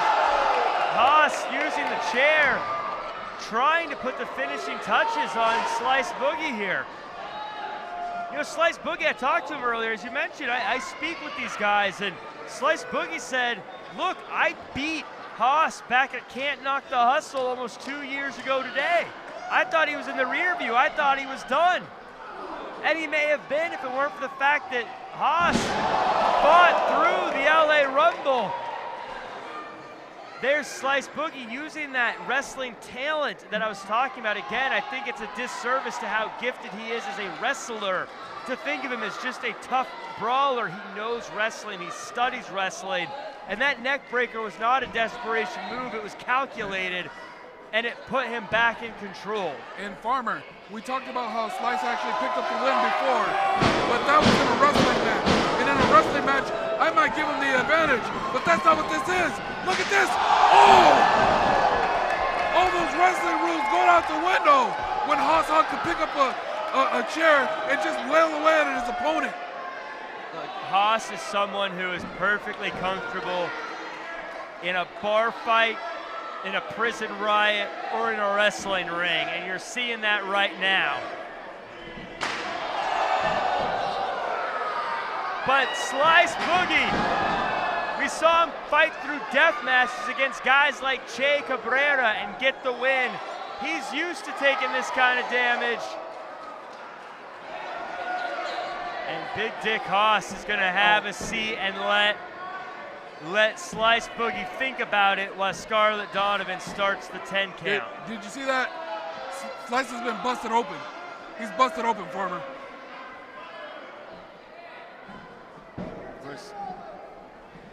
We know that, oh no. Oh, wait a minute. Oh! That dangerous suplex dropped head on his head. Just bounced off that chair. He hit his head right on that chair that was set up. He's got to be out. I think it's time for referee Scarlett Donovan to start the count. Sometimes getting up and answering the 10 count is a matter of will. Sometimes it's a matter of consciousness. And I think that this is a case of the latter for Slice Boogie. I don't know if he's awake. Haas, very smart, wrapping that chain around his hand. Look, here's the thing. Oh, wait a minute. Oh, looking to suplex Haas. Haas is too big. Unable to do it.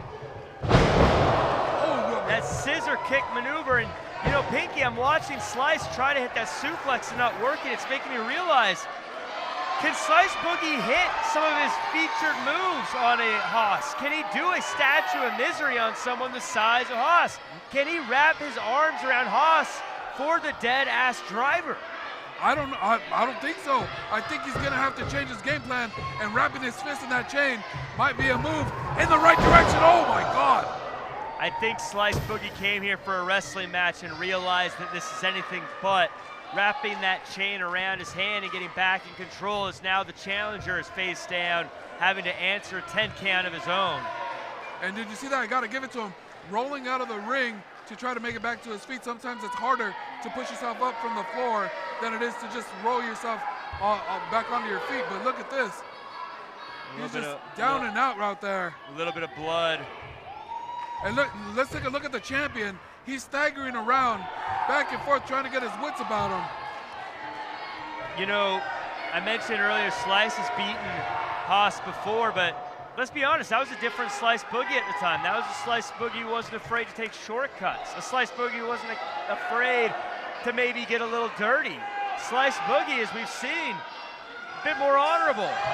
Wanted to be more of a fighting champion, and he may be behind the 8-ball in a match like this against someone like Haas, who frankly has been palling around with Cam Gates and knows how to take advantage of a situation like this. Well, I don't know. After that blow-up that happened between Haas and Gates, I don't think we're going to have to worry about that anymore. Well, Haas and Cam Gates gone their separate ways. Good to see Cam Gates isn't out here now. But what I mean is Haas knows how to take advantage of the environment because that's something he's been doing recently, up until recently. Oh, most definitely. But if Slice is going to want to get back in this match, he's going to have to reach back into that old playbook of his and get a little dirty, because that's all this match is about. And look at him. He's getting strangled by that bull rope.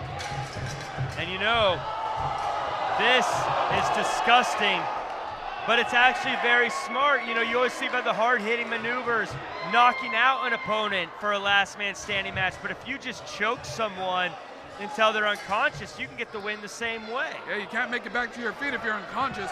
And yeah, we might call it a little bit disgusting. Personally, I like it. But you gotta remember, in this match, in this setting, it is 100% legal. Really, Scarlett Donovan's only job here, our head referee, is to simply administer the 10 count. Simply to declare a winner. As Haas has been impressive here. Haas, I think, knew the fight he was coming into and really has brought it. As the champion is trying to get back in this thing. Beautiful springboard moonsault takes down the large challenger. I haven't seen him hit a move like that in quite some time, and that just talks about how he's gonna have to change his game plan, and he's making sure to do that right here, right now. I don't know if we still have 100% Slice Boogie. He's wearing that crimson mask. Struggling to stay on his feet. Blood pouring out of his forehead. Almost goes through the door. Stops himself. Able to pick up Big Dick Haas. Oh! That door just exploded! And call it what it is. Super Slice has just done the unthinkable and has put down the big man. This one's over. Look at this again. Slice Boogie, after all he's been through, the chair shots, the chain shots, the bull rope shots, being choked, hoisted up, the massive, over 300 pounds, Haas HOGG, and put him through a table, put him through a door. And he's back on his feet, and now Haas is whooping his ass with that table. Slices beating Haas with the table. Oh, look, he's not done. Don't tell me. What does Slice have planned? How's he gonna pull this off with all the blood loss that he's had? There was once a time where a move like this was one of a kind, but with 2 fingers in the air, and I think you know which ones, folks. Slice Boogie, I think, just retained his championship.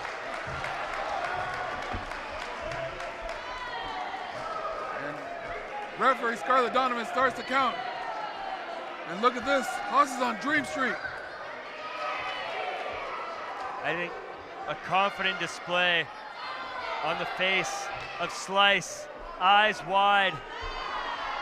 looking back and forth between Haas and Scarlett. And look, Haas, he's making his way up.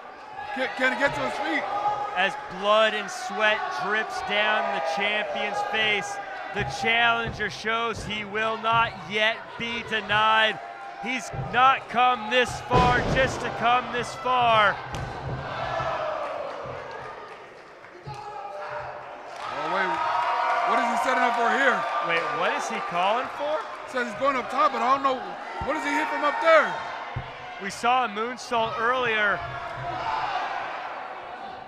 But Haas, desperation to get to slice Boogie before he's able to hit whatever offense he had planned. Boogie fighting out of it. A top rope move could put him away. Oh, wait, what? Pinky, what do you think we got happening Oh, wait, here? wait. Don't tell me. He's not going to hit that from up there. No. Oh! Slice Boogie trying to fight out of it, but Haas just too big, just too strong. I don't think Slice had a choice, didn't have an option. There was no fighting out of it. How are both these guys on their feet? Lariat! And there's that lariat. That lariat that has won Haas many matches. If he can make it to his feet, this one might be over. Scarlett Donovan administering the 10 count for both men now. If she gets to 10 and both men are down, it would be a draw. If one of them is able to get up and the other not, that's the match. That's the end. This could be for the championship. We may see the winner in 5 seconds. We're up to 6, 7. This one might be over. Haas is up. Haas is up. Can Slice make it? Wait. Slice. It's over. It's over. We have a new champion. Slice. Here is your winner and new Santino Brothers Heavyweight Champion, Big Dick Haas! Slice Boogie, I don't know if he was fully out, trying to use the ropes to pull himself back up, but fell through them to the outside, technically, because of that, unable to stand up. We have a new champion.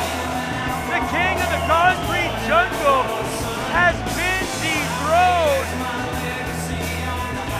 And Big Dick Haas has shown he, tonight, is the last man standing and the new Santino Brothers champion.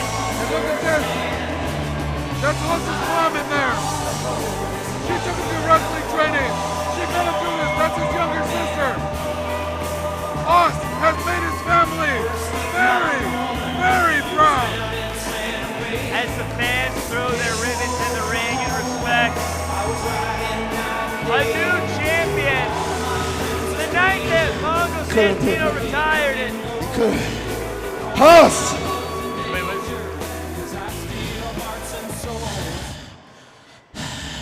You couldn't pin me. You'll never be able to pin me. You want to claim the title on a glorified countout? Is that what we do at Santino's? We win belts from countouts? Deep down inside, deep down in your heart, you know you could never fucking beat me in the middle of the ring. And if you had any balls, you would start this match over and pin me like a man. Well, this was a last man standing match. That was the rules. There were no pins. Slice Boogie, he was a great champion. Beat me in the middle of the ring. Pin me if you're a man. Are you a man or are you a bitch? Oh, wait, no. He just handed the belt back to Scarlett. Well, the match is over. We have a new champion. Wait, Joey Chaos is at ringside. Wait. Ladies and gentlemen, Joey Chaos has sanctioned. We will now have a one-on-one match for the Santino Brothers Heavyweight Championship. Pins or submissions. What the hell is Haas thinking? Haas, looking to be a fighting champion, just won the championship in a brutal last man standing match. But Slice says he wants to win the title, or he wants to fight for the title. Okay, that has got to be it. That's it. 1, 2. He kicked out. Slice kicked out. He got turned inside out, but somehow, some way, he kicked out of the lariat. Well, Slice, he fell through the ropes. Pinky, does he have a point? Should he get a rematch? No, I would have taken the title and ran. Slice took the lariat, ducked the second one, hits a German, and a clothesline of his own hooks the leg. Pinky, Slice Boogie, back in this thing. This is now no longer last man standing. This is a regular match. Pinfalls and submissions apply. Inverted tornado DDT hooks both legs. Only a 2. Haas kicks out. I can't believe we're still on the stream right now. But I don't know if this plays into Slice Boogie's favor. I mean, he was just knocked out almost cold for 10 seconds, and can he even hit the Statue of Misery? Can he even hit the dead-ass driver? Is he putting himself in a worse position? That's the $1 million question, but instead of living to fight another day, he has another chance to get that title back tonight. Big Dick Haas fought through 30 men, fought through a match with the champion, a last man standing match where he got put through a door, and now, again, fighting a champion that will not be denied. Slice Boogie not willing to go out, but may not have a choice as Haas hits that big Texas Flood slam. But Slice will not stay down. As Haas looks to be a true fighting champion. Now, folks watching, I want to make it very clear, as of right now, Big Dick Haas is the Santino Brothers champion. He's won the championship. This is a rematch, and I got to assume that this may be the last opportunity either of these two have for a while.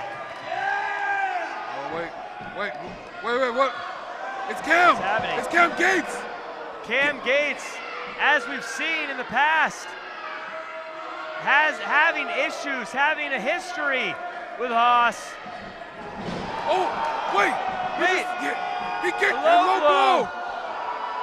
This new Slice Boogie hits the driver, hits the pin.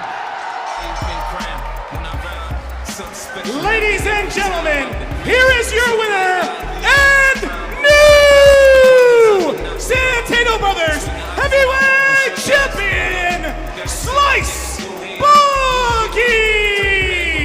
Farmer, can you believe what we just saw? No. Can you believe how he picked up the win? Look at this. Instant replay. Boom, right there, low blow. That's your friend. What happened? I am flabbergasted by the way this has all gone down. HOGG, one of the biggest wins of his career, defeats Slice Boogie in a last man standing match, becomes the Santino Brothers champion, celebrates with his family, and then Slice Boogie won't let it go, demands a rematch. Partners in crime, former friends, doing a stare down there. They demands a rematch, and then goes for a low blow, gets the help of Cam Gates. Disgusting way to end what otherwise was an incredible show. Oh, look at this. Cam Gates staring daggers into the eyes of Big Dick Haas, the former champion. I don't think that's the last we're going to see of this. Pinky, this was a very, very eventful end to a very, very big show. Big Dick Haas, if you ask me, got robbed, got screwed over. I don't know what's going on with Slice Boogie. I don't know what's going through his head. but it's a disgusting end, and Big Dick Hoss drawn. Hey, say what you will. Hoss made the poor decision to step back in that ring. He had that title. He had it in his hands. And just like that, it evaporated. And now, it's gone. A choice that may haunt Big Dick Hoss for a long time. But folks, that does it for us. Make sure to tune in to Fight Night 12 on April 21st. For everyone at Santino Brothers, I'm Jack Farmer.